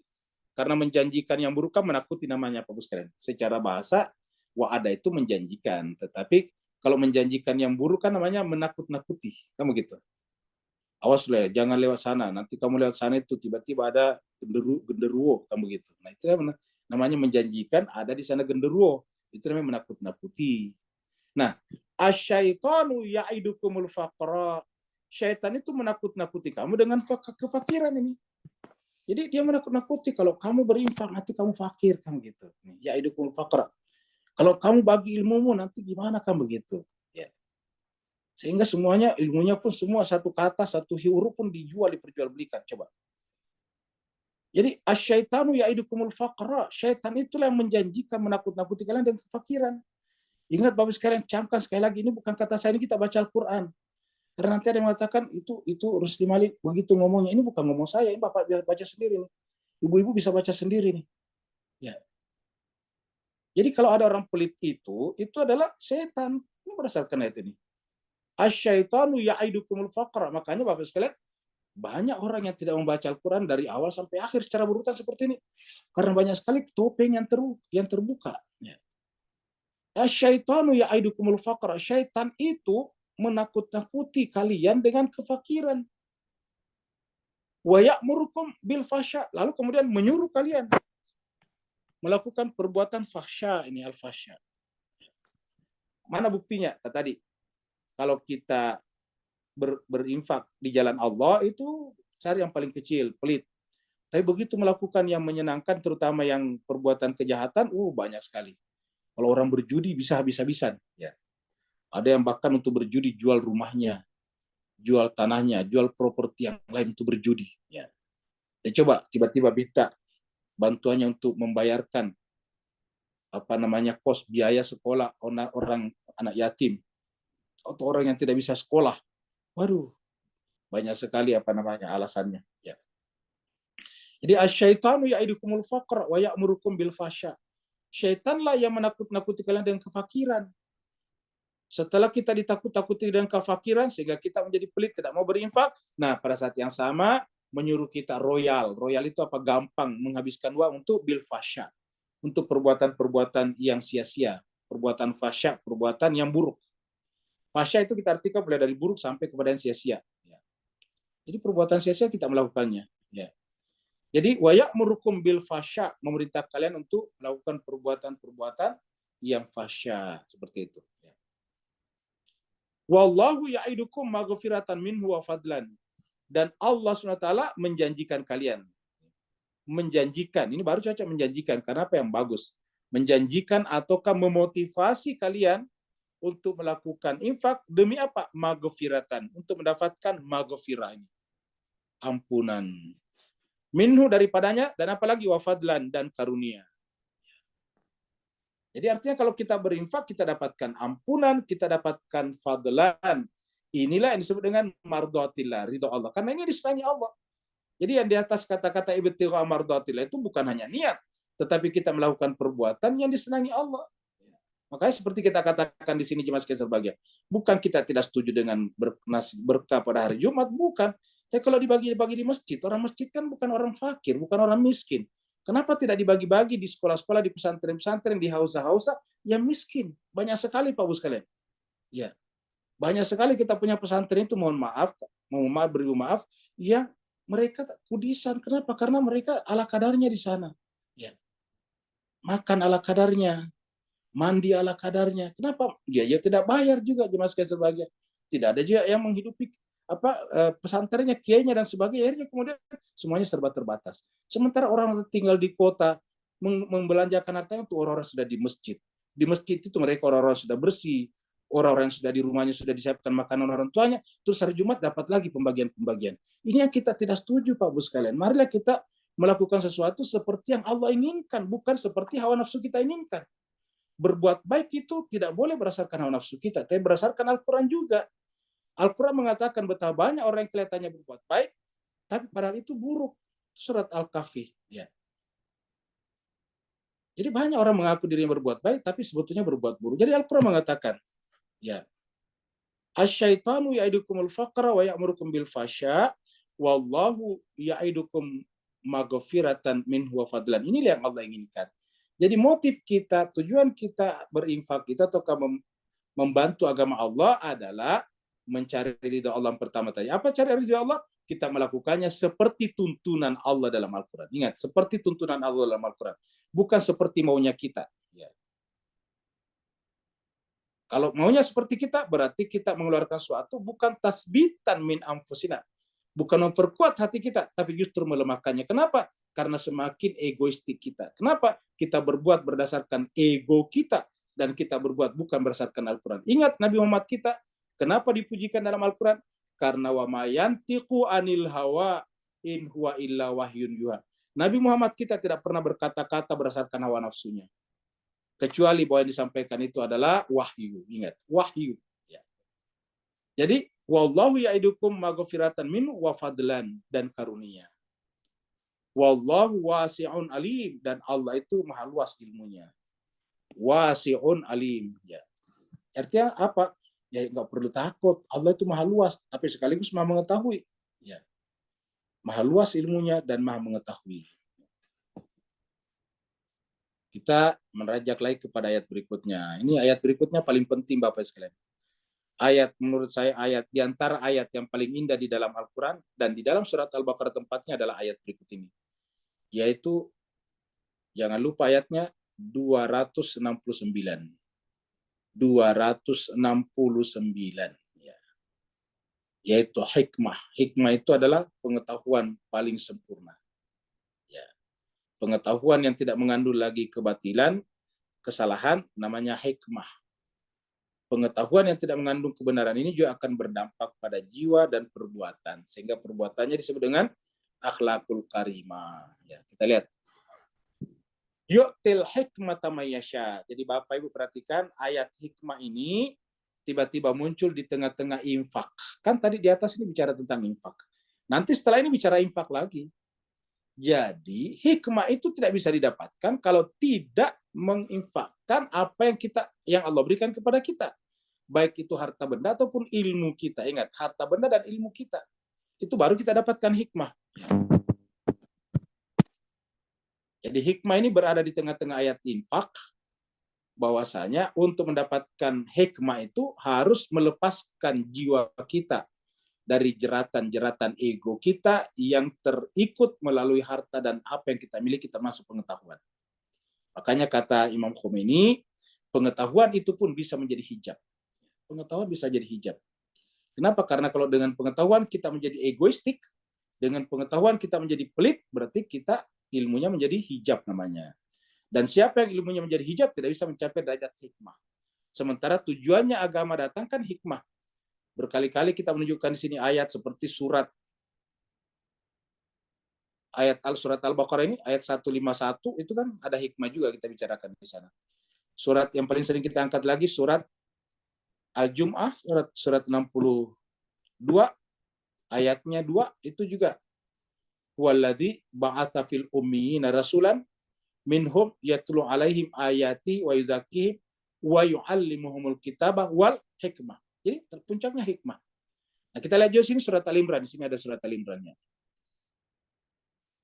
Kita lihat surat Al-Imran. Ayatnya 164. Allah berfirman, laqad mannallahu. Laqad mannallahu. Sungguh Allah telah memberikan karunia. Laqad mannallahu. Sungguh Allah telah memberikan karunia. Allah kepada siapa? Al-mu'minin, orang mukmin. Jadi orang mukmin diberikan karunia. Kapan? Ketika Ba'asa dia Allah membangkitkan, mengutus fihim di tengah-tengah mereka rasulan, seorang rasul. Jadi ba'atha fihim rasulan, ketika membangkitkan, mengutus fihim di tengah-tengah mereka rasul min anfusihim, dari diri mereka sendiri, maksudnya sesama manusia. Kata-kata min anfusihim di sini sama dengan kita manusia juga. Lahir juga, punya orang tua juga, makan dan minum juga, berkeluarga juga, itu namanya min anfusihim. Sama misalnya dalam surat At-Taubah, laqad ja'akum rasulun min anfusikum juga kan begitu.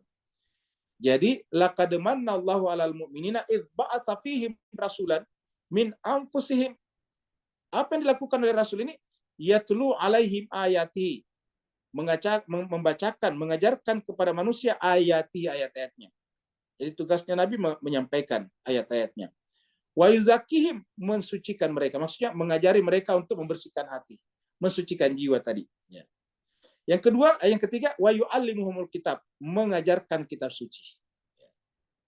Mengajarkan kitab suci, wa yu'allimuhumul kitab. Yang terakhir, wal hikmah, wal hikmah. Ya.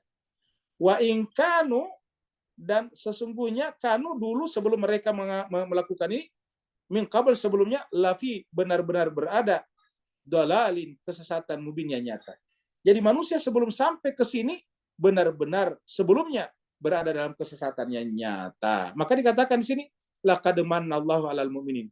Jadi karunia Allah terbesar kepada kita apa? Yaitu mempelajari ayat-ayat Allah, dan ini bisa kita dapatkan melalui pelajaran hikmah filsafat, yaitu membaca bahwa semuanya adalah ayat-ayatnya, tajalli daripadanya. Wa yuzakki, mensucikan mereka. Ini adalah irfan. Baru kemudian mengajarkan kitab suci. Makanya jemaah sekalian, sebagai kita di majelis kita ini, tadabbur kita ini, kita ada pelajaran filsafat, ada pelajaran irfan, baru kemudian ada pelajaran paling utama ini, yu'allimuhumul kitab. Harapannya apa? Agar kita mendapatkan hikmah. Karena kalau ini belum kita dapatkan, kita sebetulnya masih lafi dhalalim mubin. Kata-kata lafi dhalalim mubin ini juga terdapat dalam surat surat Jumat ayat 2. Sama juga di sana. Surat Jumat ayat 2 juga setelah menyebutkan ini juga wa in kanu min qabl lafi dhalalin mubin. Itu sama. Nah, kita kembali ke sini. Jadi Al-Qur'an mengatakan yu'til hikmata may yasha. Allah memberikan hikmah kepada siapa yang dikehendakinya. Wa may yu'tal hikmata, dan siapa yang diberikan hikmah faqad utiya, sungguh dia diberikan khairan katsira, kebajikan yang banyak. Jadi siapa yang mendapatkan hikmah, dia mendapatkan khairan katsira. Ini dia. Yu'til hikmata may yasha wa may yu'tal hikmata faqad utiya khairan katsira. Sungguh dia mendapatkan kebajikan yang sangat banyak. Wa ma yadzakkaru, sayangnya kata Tuhan, tidak ada yang bisa mengambil pelajaran illa kecuali. Jadi tidak ada kecuali. Tidak ada yang bisa mengambil pelajaran illa kecuali ulul albab. Apa itu ulul albab? Ya, lihatlah Bapak Ibu sekalian ini. Diterjemahkan berpengetahuan, golongan orang berpengetahuan. Kalau di sini adalah yang dapat mengambil pelajaran. Jadi jemaah sekalian, ini ulul albab. Ulul albab adalah orang yang menggunakan akal pikirannya. Ulul albab adalah orang yang menjadi pecinta pengetahuan, itu ulul albab. Jadi ini aslinya albab, al-albab. Ini kan al-albab, ulul albab. Ya. Jadi ini adalah albab. Albabnya itu kan alif lamnya bukan ma'rifah, tetapi memang aslinya seperti itu. Alif lam ma'rifahnya di sini nih al. Jadi al-albab. Jadi al-albab. Ya. Al-albab ini adalah orang yang telah membuka pikirannya untuk menerima pengetahuan, baik huduri ataupun usuli. Inilah ulul albab. Ya, dan jemaah sekalian serbahagia, ini berkali-kali muncul dalam Al-Quran, ulul albab ini. Jadi, yu'til hikmata may yasha wa may yu'tal hikmata faqad utiya khairan katsira wa may yadzakkaru illa ulul. Jadi tidak ada yang bisa mengambil pelajaran kecuali ulul albab. Jadi kalau ada yang tidak mengambil pelajaran daripada Al-Quran, kitab suci, nah berarti bahwa dia bukan ulul albab. Apa artinya tidak bukan ulul albab? Bukan pecinta pengetahuan. Kalau di ayat sebelumnya tadi apa? Ya tafakkarun la'allakum tatafakkarun. Mudah-mudahan kalian menggunakan pikirannya. Apa itu fikir? Kerja akal dari apa yang sudah diketahui menuju kepada apa yang belum diketahui. Ya. Jadi saya kira kalau Bapak sekalian mengikuti Al-Quran dari awal, itu pemberian penghormatannya kepada pengetahuan itu luar biasa. Ya. Ini adalah ayat terakhir. Nah ini tadi saya bilang tadi videonya tadi, ini baru muncul videonya nih. Coba lihat ini, dia cari-cari yang paling kecil. Nah ini dia jemaah sekalian ya. Ini adalah contoh-contoh jemaah sekalian. Jadi ya, ini tentu tidak menceritakan diri kita masing-masing. Ini hanya contoh saja. Kalau di kita ini kan alhamdulillah sudah tidak seperti ini lagi ya. Nah, jadi jemaah sekalian serbahagia, jadi seperti itulah ya. Jadi Al-Quran mengatakan apa? Nah ini dia. Wa ma anfaqtum min nafaqatin. Allah mengatakan, kenapa sih memilih yang terburuk? Tadi ingat tadi. La tayammamul khabis, jangan kamu memilih yang habis, kamu gitu. Wa ma anfaqtum, apa saja yang kalian nafkahkan, belanjakan, bagikan, min nafaqatin dalam bentuk nafkah, au nazartum, apapun yang kalian nadarkan, min nadrin, ataupun nazar. Jadi kalau ada yang mengatakan bahwa bernazar itu pelit, bukan. Kan ada yang mengatakan bernazar itu pelit karena katanya nanti mau melakukan amal kalau terwujud. Itu nazar itu syariat. Ya, jadi nazar ini. Jadi sebaiknya kita sering bernazar kalau ada hal-hal yang kita ingin capai. Wa ma anfaqtum min nafaqatin anadzartum min nadrin fa innallaha, sungguh Allah ya'lam, pasti Allah mengetahuinya. Jadi kalau kita bernazar atau bersumpah atau berjanji, itu pasti Allah mengetahuinya. Jangan mempermainkan sumpah ataupun nazar ataupun janji. Kenapa? Karena Allah mengetahuinya. Fa innallaha ya'lamu, sungguhnya Allah mengetahuinya. Ya. Jadi apa saja yang kita infakkan, nafakatin, ataupun nazarkan dalam bentuk nazarin, maka Allah mengetahuinya. Jadi tidak ada yang luput. Ya. Persoalan kita melanggar itu urusan kita, tapi Allah pasti menghitungnya. Ya, ingat, Allah pasti mengetahuinya dan Allah akan memperhitungkannya. Wa ma'aliz zalimina min ansar. Ingat, yang disebut dengan melanggar ini disebut dengan zalim. Wa ma'aliz zalimina min ansar. Jadi orang-orang yang tidak melakukan ini, tidak menjalankan nazarnya, janjinya, maka kemudian ingat, nazar itu kan janji bersyarat ya. Kalau saya sembuh, saya akan berpuasa, itu kan janji namanya. Nanti kalau anak saya masuk sekolahnya berhasil, saya akan berpuasa 3 hari berturut-turut. Itu namanya nazar. Nazar itu janji bersyarat. Nah, tapi walaupun janji bersyarat, ya harus kita lakukan kalau syaratnya terpenuhi. Siapa yang tidak melakukan itu atau siapa yang melanggar janjinya, dia zalim. Wa mali zalimina min ansar. Ya. Wa mali zalimina min ansar, dan orang-orang zalim itu tidak akan mendapatkan ansar, pertolongan. Jadi kalau dia zalim, tidak ada pertolongan baginya. Di mana nanti di akhirat, artinya apa? Tidak mendapatkan syafaat. Nah, Bapak Ibu jemaah sekalian berbahagia, inilah saya kira pembahasan kita pada kesempatan kali ini. Mudah-mudahan ada manfaatnya. Dan Bapak sekalian, sekali lagi Al-Fakir bikin disclaimer bahwa ini adalah terutama untuk Al-Fakir sendiri. Al-Fakir juga masih jauh daripada apa yang disampaikan ayat Al-Quran ini, jauh sekali. Kalau seorang Imam Khomeini saja mengatakan saya ini hanyalah debu di kaki kudanya Imam Ali, bagaimana dengan Al-Fakir ini jemaah sekalian berbahagia? Tidak ada apa-apanya. Oleh sebab itulah maka ketika membaca ini adalah untuk Al-Fakir sendiri. Yang paling pertama, kuping yang pertama dengarnya adalah kuping saya sendiri, Bapak Ibu sekalian. Oleh sebab itulah ini adalah untuk Al-Fakir sendiri. Begitu juga kita semuanya membaca Al-Quran untuk diri-diri kita masing-masing. Kita tidak memaksudkan untuk orang lain. Jadi kalau ada yang menghubungkan ceramah kita dengan orang lain, itu pasti keliru. Ini adalah untuk diri kita, agar kita beramal seperti yang diinginkan Al-Quran tadi. Jadi ini adalah untuk kita amalkan sendiri, kita terapkan sendiri, kita wujudkan sendiri, kita ejawantahkan sendiri.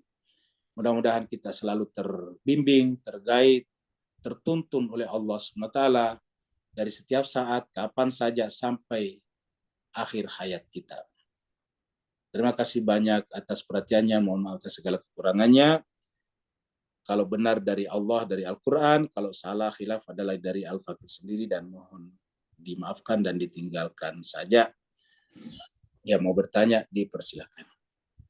Waalaikumsalam. Waalaikumsalam warahmatullahi wabarakatuh. Silakan Pak Nur. Allah,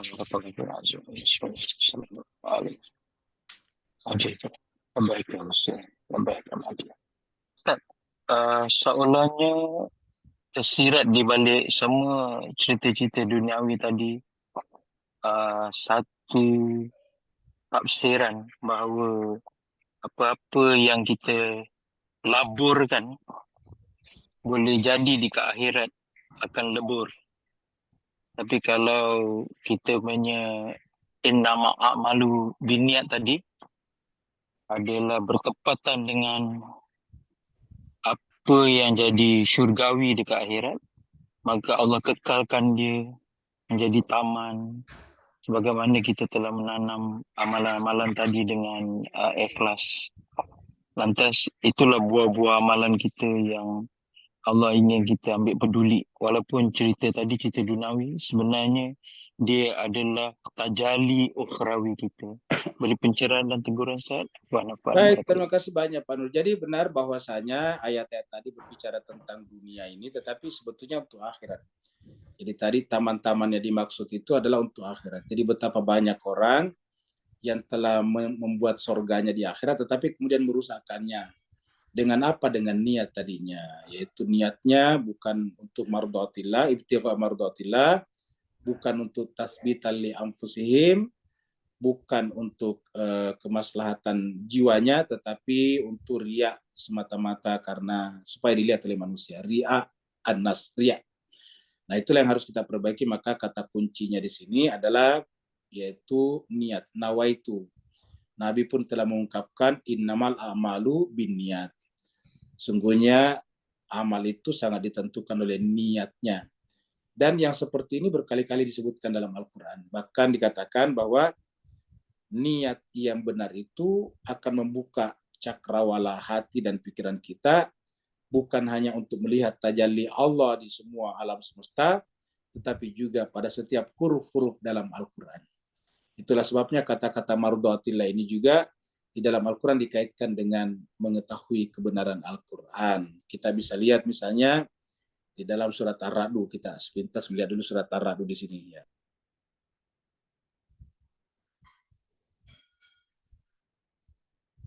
Surat Ar-Ra'd adalah surat 13 ya. Surat Ar-Ra'd. Kemudian ayatnya ini ayat 19 ya. Allah mengatakan afamay ya'lamu, apakah orang yang mengetahui annama bahwa unzila, apa yang diturunkan ilaika kepada Muhammad itu Al-Quran, mir rabbika, dari Tuhanmu, al-haq, kebenaran. Jadi mengetahui Al-Quran sebagai kebenaran. Kan tidak bisa kita mengetahui Al-Quran sebagai kebenaran kalau kita tidak punya pengetahuan. Kalau kita mengaku Al-Quran sebagai kebenaran tapi tidak pernah kita mempelajarinya, itu namanya dogma. Itu namanya pengakuan tak berdasar. Karena untuk mengetahui sesuatu itu benar, hak, ya setelah kita mempelajarinya, kan begitu Pak Ustaz. Kalau kita mengatakan Al-Quran benar tapi tidak pernah pelajarinya, itu namanya ikut-ikutan, itu namanya latah. Jadi afamai ya'lamu annama unzila ilaika min rabbikal haq, kaman, sama, apakah orang yang mengetahui bahwa yang diturunkan kepada Nabi yaitu Al-Quran itu adalah kebenaran, sama dengan orang yang buta. Jadi kalau orang sudah sampai pada tingkat mengetahui kebenaran Al-Quran, dia tidak buta lagi. Sebaliknya, kalau belum pernah pelajari Al-Quran dan mengetahui kebenaran dari sana, ya Allah yang mengatakan dia buta. Ini kan mafhum mukhalafahnya seperti itu. Ya. Innama yatadzakkaru ulul albab, hanya saja yang bisa mengambil pelajaran sama tadi ini. Ingat tadi hikmah, yu'til hikmata mayasya, wa may yu'tal hikmata faqad utiya khairan katsira wa may yadzakkaru illa ulul albab. Nah, baru berikutnya alladzina yufuna biahdillah, yaitu siapa ulul albab? Orang yang memenuhi janjinya kepada Allah, wala yanqudunal mitsaq, dan tidak mengingkari janjinya, walladzina yasiluna ma amarallahu bi, dan juga orang-orang yang menyambungkan tali silaturahimnya, wa yakhshawna rabbahum, dan takut hanya kepada Tuhannya, wa yakhafuna su'al hisab, dan takut kepada akhirat, hisabnya buruk, walladzina sabaru, dan orang-orang yang sabar, ibtigha'a wajhi rabbihim, semata-mata mencari wajah Tuhan. Ini sama dengan ibtigha'a mardatillah, sama. Ibtigha'a wajhi rabbihim, ibtigha'a mardatillah. Wa aqamus shalah wa anfaqu, sama muncul lagi, wa anfaqu mimma razaqnahum sirran wa alaniyatan, membelanjakan sebagian dari rezeki yang Allah berikan kepadanya, sirran, sembunyi-sembunyi, wa alaniyatan, dan terang-terangan, wa yadra'una bil hasanati sayyi'ah, dan membalas keburukan dengan kebaikan. Ulaika lahum uqbadar, mereka itulah yang berakhir dengan kebaikan. Nah, Jemaah sekalian berbahagia, itulah saya kira jawaban terhadap Pak Nur. Yang lain lagi Bapak Ibu sekalian? Di chatroom tidak ada. Di chatroom tidak ada. Assalamualaikum Ustadz. Waalaikumsalam. Silakan. Iya, silakan. Ustadz. Iya, Al-Baqarah ayat 269 tadi menarik Ustadz. Disinggung tentang Al-Hikmah. Nah, itu relevan sekali dengan kuliah Irfan kita, Irfan Amali, tentang hijab-hijab ilmu. Nah, apakah Al-Hikmah ini adalah hijab ilmu yang sudah tersingkap, atau dia masih melewati hijab-hijab cahaya juga, Ustadz? Syukran Ustadz. Baik, terima kasih banyak Bu Samsa. Jadi Jemaah sekalian berbahagia, bagi Bapak Ibu yang tidak ikut di tidak ikut di Irfan, di pelajaran Irfan hari Sabtu sore malam. Di Bapak Ibu sekalian, kita ada hari Sabtu itu 2 kali pertemuan, 2 kali kelas. Kelas sore jam 4 sampai jam 5:30 itu adalah kelas kelas hikmah, filsafat, dan malamnya jam 19.30 itu adalah kelas Irfan. Nah, pertanyaan Ibu Samsa tadi tentang kelas Irfan, karena di sana kita mempelajari hijab-hijab. Nah, di antara hijab-hijab itu ada namanya hijab kegelapan. Hijab kegelapan ataukah hijab zulmani. Nanti ada juga namanya hijab cahaya, hijab nurani. Ya, jadi ada hijab zulmani, ada hijab cahaya juga. Artinya apa? Cahaya itu bisa menjadi hijab apabila kita berhenti di situ, tapi itu sudah lebih tinggi daripada hijab zulmani. Jadi bagi kita orang biasa ini, bahasa Arabnya orang awam, itu hijab pertama kita adalah hijab zulmani, hijab gelap. Terhijab dengan mencintai benda-benda, pangkat dan jabatan, itu hijab zulmani. Setelah kita lolos dari situ, karena kita sudah melihat keindahan di alam malakut, alam jabarut, maka itu menjadi cahaya, tapi menjadi hijab juga. Kenapa? Alam jabarut dan alam malakut itu kan bukan yang tertinggi, dan karena bukan tertinggi, berarti bukan terindah juga, kamu gitu. Ingat, bukan tertinggi, bukan terindah juga. Tapi kalau kita berhenti di situ, ya maka kemudian itu namanya kita terhijab. Maka kita harus masuk lagi, terobos lagi, singkap lagi, harus mukasyafah lagi, sampai kepada alam lahut. Alam lahut itu yang paling tinggi. Nah, alam lahut itu adalah kita capai dengan tadi niatnya adalah mardatillah. Kan ada jemaah sekalian orang sudah mencapai alam malakut. Alam malakut itu kalau kita sampai di sana, alam malakut jabarut, terkadang kita mendapatkan karomah. Nah, kita bangga dengan karomah itu, kita ceritakan kepada orang, kamu gitu. Sehingga kemudian orang datang kepada kita, minta ini dan minta itu, minta didoakan, minta dan sebagainya. Nah itu nanti kita merasa puas di situ, terhijab dengan namanya hijab nurani, hijab cahaya. Kenapa? Karena kita merasa tiba-tiba dapat karomah-karomah. Yang namanya karomah tidak perlu diceritakan. Nabi itu tidak pernah menceritakan karomah dan mukjizatnya.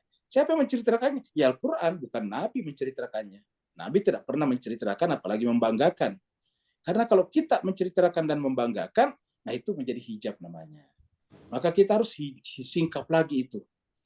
Kita masuk ke dalam, kan ada orang yang terhijab oleh doa. Setiap berdoa diijabah misalnya. Dia merasa bangga sebagai orang yang doanya diijabah, sehingga orang-orang datang kepadanya meminta doa. Nah ini adalah hijab malakuti dan hijab jabaruti namanya.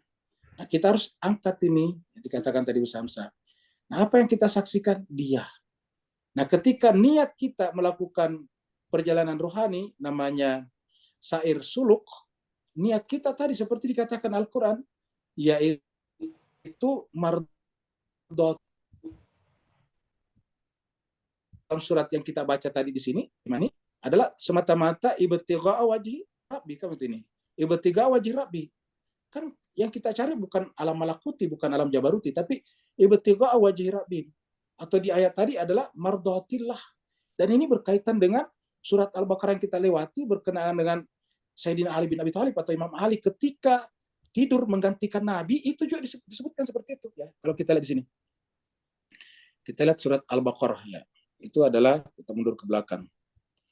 Ayat 207. Jadi kita ingatkan kembali surat Al-Baqarah ya. Ayatnya 207.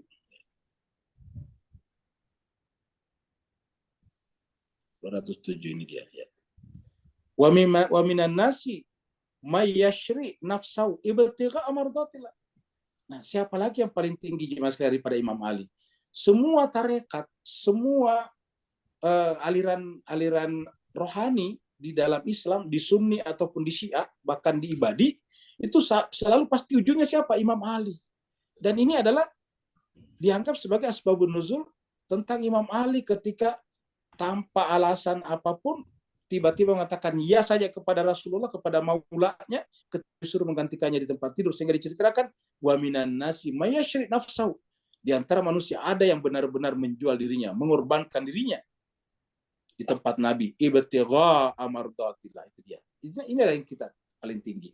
Kita tidak punya lagi yang lain. Kita tidak ingin dipuji, kita tidak ingin doanya diijabah.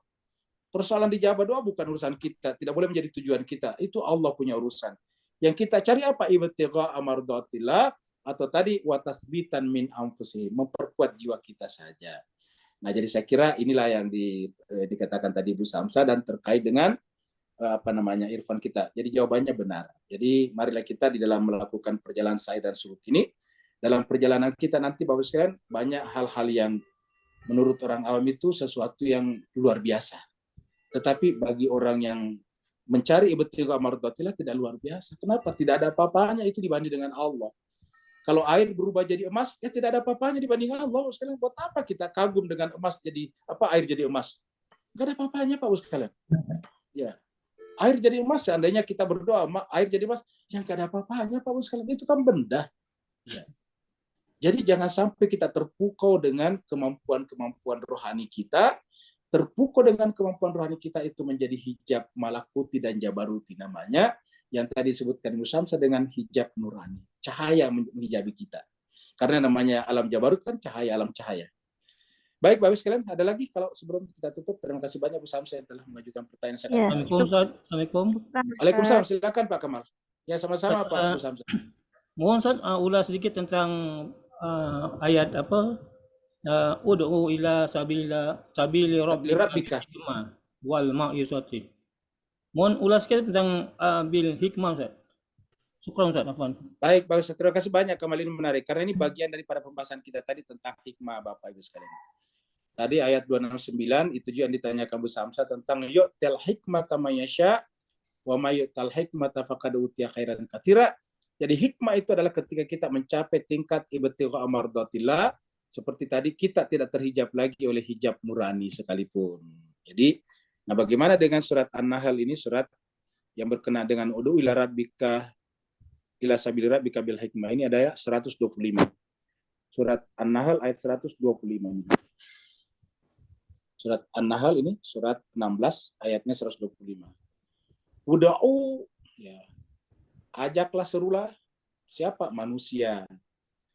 Ila sabili, kepada jalan. Makanya kita selalu mengatakan infak itu paling tepat adalah sabili rabbika, sabilullah.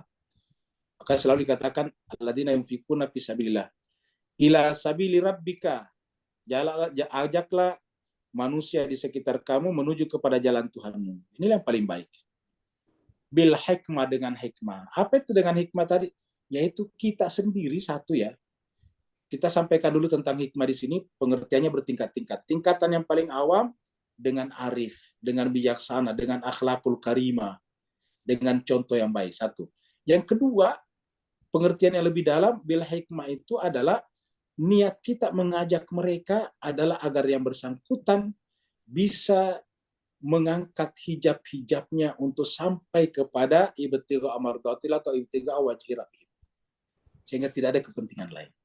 Jangan sampai kita mengajari orang untuk beragama, kalau kamu beragama nanti penyakitmu sembuh. Kalau kamu nanti beragama dengan baik, rezekimu lancar. Ini tidak salah, tetapi ini nanti membuat orang itu hanya berbuat untuk itu, Bapak Ibu sekalian. Rajin ibadah supaya sembuh dari sakit, rajin beribadah biar rezekinya lancar. Ini tidak salah, tetapi hijab lagi, Bapak Ibu sekalian. Hijab lagi, ya. Kata Imam Khomeini, jemaah sekalian berbahagia, dalam hadis 40-nya, kalau kita mendengarkan ceramah saja di sebuah majelis ini, katakanlah kita di majelisnya ketemu semuanya, berjumpa, ya, istilahnya offline, ya. Berjumpa, lalu kemudian berceramahlah ustadznya, ulamanya. Kemudian katanya Imam Khomeini, kalau kita manggut-manggut atau mengangguk-angguk, supaya orang lihat bahwa kita dimengerti, itu pun hijab, itu pun riya, kata Imam Khomeini. Coba. Jadi mengangguk-angguk saja, dengan tiba-tiba ada niat dalam hati kita, biar orang tahu atau ustadznya tahu bahwa kita mengerti, nah itu pun juga sudah riya. Bayangkan jemaah sekalian, begitu tipisnya. Iya. Begitu tipisnya. Maka pengertian batin, pengertian dalam daripada hikmah ini adalah kita mengajak orang datang kepada Allah seperti kata Nabi Musa kepada Fir'aun. Hallaka ila antazakka wa ahdiyaka ila rabbika fatakhsha. Wahai Fir'aun, tidak ada keinginan kepada kamu untuk mensucikan diri. Kalau ada, saya siap menggait kamu seperti ayat ini. Menggait, membimbing kamu untuk apa? Supaya kamu juga menyatu dengan Tuhan. Lebur dalam Tuhan. Fana di dalam Tuhan. Nah, seperti itu. Fatakhsha. Nah, jadi inilah kita untuk kita namanya, ajaklah manusia bil hikmah. Jadi jangan kita mengajak manusia supaya nanti mempunyai kepentingan-kepentingan dan sebagainya. Jadi kita mengajak orang kepada Allah itu adalah semata-mata agar yang bersangkutan itu juga lebur. Ya. Kata-kata lebur mirip dengan melabur kalau istilah tadi Pak Nur. Jadi belajar itu adalah laburan agar kita melebur dengan Allah Subhanahu wa taala. Melabur itu artinya investasi agar kita melebur ke dalam Allah Subhanahu wa taala. Jadi ud'u ila sabili rabbika bil hikmati. Jadi dengan hikmah itu adalah dengan itu. Maka di belakangnya cocok ini ditambahkan wal mau'izatil hasanah. Dengan pelajaran yang hasanah. Apa itu hasanah? Ingat. Hasanah ini dari kata Hasan. Hasan ini taknya perempuan. Hasan ini adalah kalau dihilangkan perempuannya menjadi Hasan. Ya. Jadi kalau kita hilangkan tak marbutohnya, perempuannya ini tak perempuan, itu menjadi Al-Hasanu. Kan begitu Pak sekalian. Ini Al-Hasanu. Ya, Hasan. Makanya kan Al-Hasan itu selalu dipakai dengan Al-Hasan, Al-Husain. Kan begitu. Jadi wal mau'izatil hasanah wajadilhum, dan berdiskusilah dengannya. Kalau berdiskusi billatihi ahsan, dengan cara yang paling ahsan. Ahsan kesini lagi nih. Ahsan ini satu asal kata dengan ini. Ya. Inna rabbaka huwa alamu. Tidak perlu kita menganggap diri kita yang lebih benar dan dia buruk. Tidak perlu kita memberikan kesan dia itu salah, buruk, kotor, dan kita ini bersih. Jangan memberikan seperti itu. Kenapa kata Tuhan? Inna rabbaka, sungguhnya Tuhanmu lah, huwa dia, a'lamu yang paling tahu. Biman dalla, siapa di antara kalian yang sesat. Ansabili, dari jalannya. Wa huwa a'lamu, dan dia juga yang paling tahu. Bil muhtadin, yang paling dapat petunjuk. Jadi Tuhan yang paling tahu, bukan kita. Jadi itu yang disebut dengan hikmah. Jadi hikmah itu tidak boleh memberikan kesan bahwa kita yang paling benar, kita yang paling suci. Kita menyampaikan adalah semata-mata niat kita mardhatillah, yaitu di jalan Allah Subhanahu wa taala. Makanya kalau niat kita sudah seperti ini, cara kita bil hikmah wal mau'izatil hasanah, tidak ada beban. Kalau dia belajar bersama dengan kita, alhamdulillah. Kalau dia tidak belajar, ya tidak apa-apa juga. Kenapa? Tidak ada kepentingan. Itu yang disebut dengan bil hasanati wal mau'izatil hasanah, bil hikmati wal mau'izatil hasanah. Tapi kalau kita ada kepentingan, nanti kita marah, kita akan mencaci dia kalau tidak bersama dengan kita, dan seterusnya. Jadi persoalan dia mengikuti atau tidak mengikuti urusan Allah SWT, karena ujung daripada ayat ini, inna rabbaka huwa a'lamu biman dalla an sabili wa huwa a'lamu bil muhtadin. Terima kasih banyak Bapak Ibu sekalian. Mohon maaf. Ada pertanyaan lagi Ustaz di chatroom dari Burhan. Oh, di chatroom ya ada pertanyaan. Apakah umat Islam terlalu mementingkan amalan-amalan ritual sehingga tidak mampu melakukan tanggung jawab sosial terhadap isu Palestina? Jawabannya iya. Umat Islam kita itu ritualistik. Contoh misalnya, mana ada orang Islam mau mengorbankan misalnya uang umrohnya untuk membantu Palestina, kan enggak. Mana ada orang Islam mau mengorbankan waktu sholat sunatnya untuk belajar, itu jarang. Jemaah sekalian, saya pernah diundang di sebuah masjid salat subuh. Ya. Oleh panitianya itu sudah dikasih batas. Maksimal kita ceramahnya Pak Ustadz adalah matahari terbit persis. Kenapa? Karena kita di sini ada salat isyraq gitu. Jadi jemaah di situ terbiasa salat isyraq. Nah, bayangkan Pak, salat subuh. Salat subuhnya juga setelah salat subuh panjang, ada zikir-zikirnya, ada wirid-wiridannya, baca tahlilan. Ya, bayangkan. Salat subuh, setelah salat subuh selesai, baca tahlilan. Tahlil itu panjang tuh. La ilaha, nanti ada la ilaha illallah dan seterusnya. Baru setelah itu berdoa, doanya panjang. Bayangkan. Setelah itu ceramah harus dibatasi sampai terbit matahari. Artinya apa? Ilmu itu tidak berarti bagi mereka. Yang berarti apa? Wiridan-wiridan tadi itu ritualnya. Harusnya kan karena ceramah ini apalagi cuma sekali satu minggu, yaitu hari Jumat, hari Minggu saja, ya harusnya kalau selesai salat subuh tidak perlu dipanjangin wiridannya, karena itu kan ritual, tidak wajib. Ya harusnya setelah selesai salam, ya udah paling berdoa sejenak, habis itu ceramah dimulai. Juga tidak perlu dibatasi sampai isya, karena itu kan salat sunat, bukan juga salat sunat muakkadah. Tidak ada ulama manapun mengatakan bahwa salat isya itu salat muakkadah. Bahkan ada ulama yang menganggap itu tidak biasa, kamu gitu. Tapi semuanya dihentikan. Ini kan menunjukkan bahwa ilmu tidak dipentingkan, ilmu tidak dihargai. Yang dihargai adalah amalan-amalan ritual. Inilah yang terjadi di masyarakat kita. Jadi masyarakat kita itu banyak orang mementingkan lebih pergi ziarah ke wali-wali daripada bekerja keras, kan begitu jemaah sekalian, untuk membantu orang miskin. Ya, bukan berarti kita anti ziarah, bukan. Tapi kalau lebih banyak ziarah daripada bekerja, nah ini kan lebih fatal jemaah sekalian. Setiap saat pergi ziarah kemana-mana, tapi kerja kerasnya kurang. Ya, bukan berarti tidak harus ini. Jangan sampai ritual mengalahkan intelektual. Jangan sampai ritual mengalahkan sosial. Ini harus 4 persegi ini. Kita sudah bicarakan dulu. Kita itu 4 persegi jemaah sekalian. Kita ini seperti Ka'bah. Itu harus 4 sisinya itu Ka'bah. Sisi pertama sisi intelektual, sisi kedua adalah sisi spiritual, sisi ketiga sisi ritual, sisi ketiga adalah sisi sosial. Ini harus ada lengkap jemaah sekalian. Jangan sampai ada satu yang mau dominasi. Jadi ada 4 sisinya, baru disebut dengan Ka'bah. Ka'bah itu artinya segi 4. Jadi Ka'bah itu secara bahasa artinya segi 4. Ya. Jadi kita itu hidupnya segi 4. 4 mata angin, 4 juga mata angin hati kita yang harus disempurnakan. Ada ritualnya mutlak, tetapi jangan sampai ritualnya dominan, sampai menghilangkan dimensi. Bayangkan kalau ritualnya dominan, 3 dimensi yang lain hilang. Dimensi apa? Dimensi intelektualnya hilang, sudah malas belajar.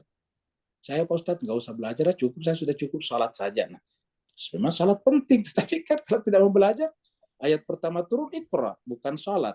Ya. Yang kedua adalah dimensi spiritual. Spiritual itu adalah irfan tadi, belajar mensucikan hati kita. Ya. Spiritual itu adalah ujungnya adalah keindahan. Kemudian yang ketiga adalah sosial, selain daripada ritual. Sosial ini adalah mementingkan kepentingan orang lain. Perjuangan seperti Palestina itu harus kita urusi bersama. Nah, begitulah. Dan ada juga yang beragama menganjurkan pesta, sedangkan jiran tetangganya dalam ini salah juga ini. Ini juga kehilangan dimensi sosialnya namanya. Jangankan kasus Palestina, Pak Bu sekalian. Kita saja ada acara nikahan, tiba-tiba tetangga kita kematian. Kalau kita punya hati nurani, kita punya dimensi kemanusiaan, kita punya sense of humanism, itu acara kita itu yang pesta-pesta dikurangi, dipercepat waktunya. Kenapa tetangga kita berduka, suaminya meninggal dunia tiba-tiba, coba? Maka kita biasanya itu menjadi tidak, pestanya dikurangin, bahkan dihentikan, dipindahkan ke tempat lain. Kenapa? Karena ada teman tetangga kita berduka, tidak elok rasanya. Kita di sini berpesta-pesta, sementara tetangga kita itu adalah berduka. Bahkan cuma sekalian ajaran di keluarga Nabi adalah kalau Muharram itu tidak boleh bikin acara-acara pesta. Kenapa? Tidak elok. Masa keluarga Nabi pada saat itu, bulan itu adalah menangis, tumpah darahnya, dibunuh di Karbala di bulan Muharram, sementara kita berpesta. Dan ini bukan hanya keluarga Nabi, menjadi kebiasaan di masyarakat kita di Asia Tenggara. Bulan Muharram itu jarang orang bikin pesta. Kenapa? Menghormati keluarga Nabi pada saat itu. Nah, apakah hanya keluarga Nabi? Sebetulnya tidak, tapi seluruh kemanusiaan yang tertindas tidak layak kita berpesta di sampingnya. Tidak layak, tidak elok kita berpesta di samping orang yang tertindas. Jadi saya kira jawabannya seperti dikatakan Pak Burhan, ini adalah kita kehilangan dimensi sosialnya, sense of humanity-nya menjadi hilang. Bapak Ibu sekalian, terima kasih banyak atas perhatiannya. Kita tutup dengan doa. Ada teman kita ini, jemaah kita yang suaminya sakit ya. Iya. Ya, itu namanya Ibu Nurdela, rajin aktif di kita, dan suaminya sedang sakit. Namanya Pak Budi Handoyo. Kita doakan Bapak Budi Handoyo ini yang sedang dirawat di rumah sakit Keramat Jati, diberikan kesembuhan dengan kesembuhan yang sempurna, kembali seperti sedia kala, beraktivitas, lalu kemudian berkumpul dengan keluarganya, beribadah secara sempurna, berkumpul juga bersama dengan kita, tadabbur dan tadarus di tempat ini.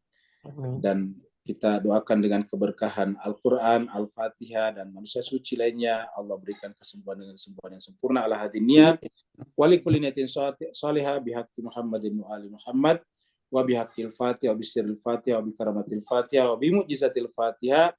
Khususnya Allah, Engkau berikan kesembuhan kepada Bapak Budi Handoyo dengan kesembuhan yang sempurna, dengan penyakit yang tidak kembali lagi, dan dengan sebab-sebab penyakit yang kamu angkat. Al-Fatihah ma'as salawat. Allahumma salli ala Muhammad wa ali Muhammad. Allahumma salli ala Muhammad wa ali Muhammad.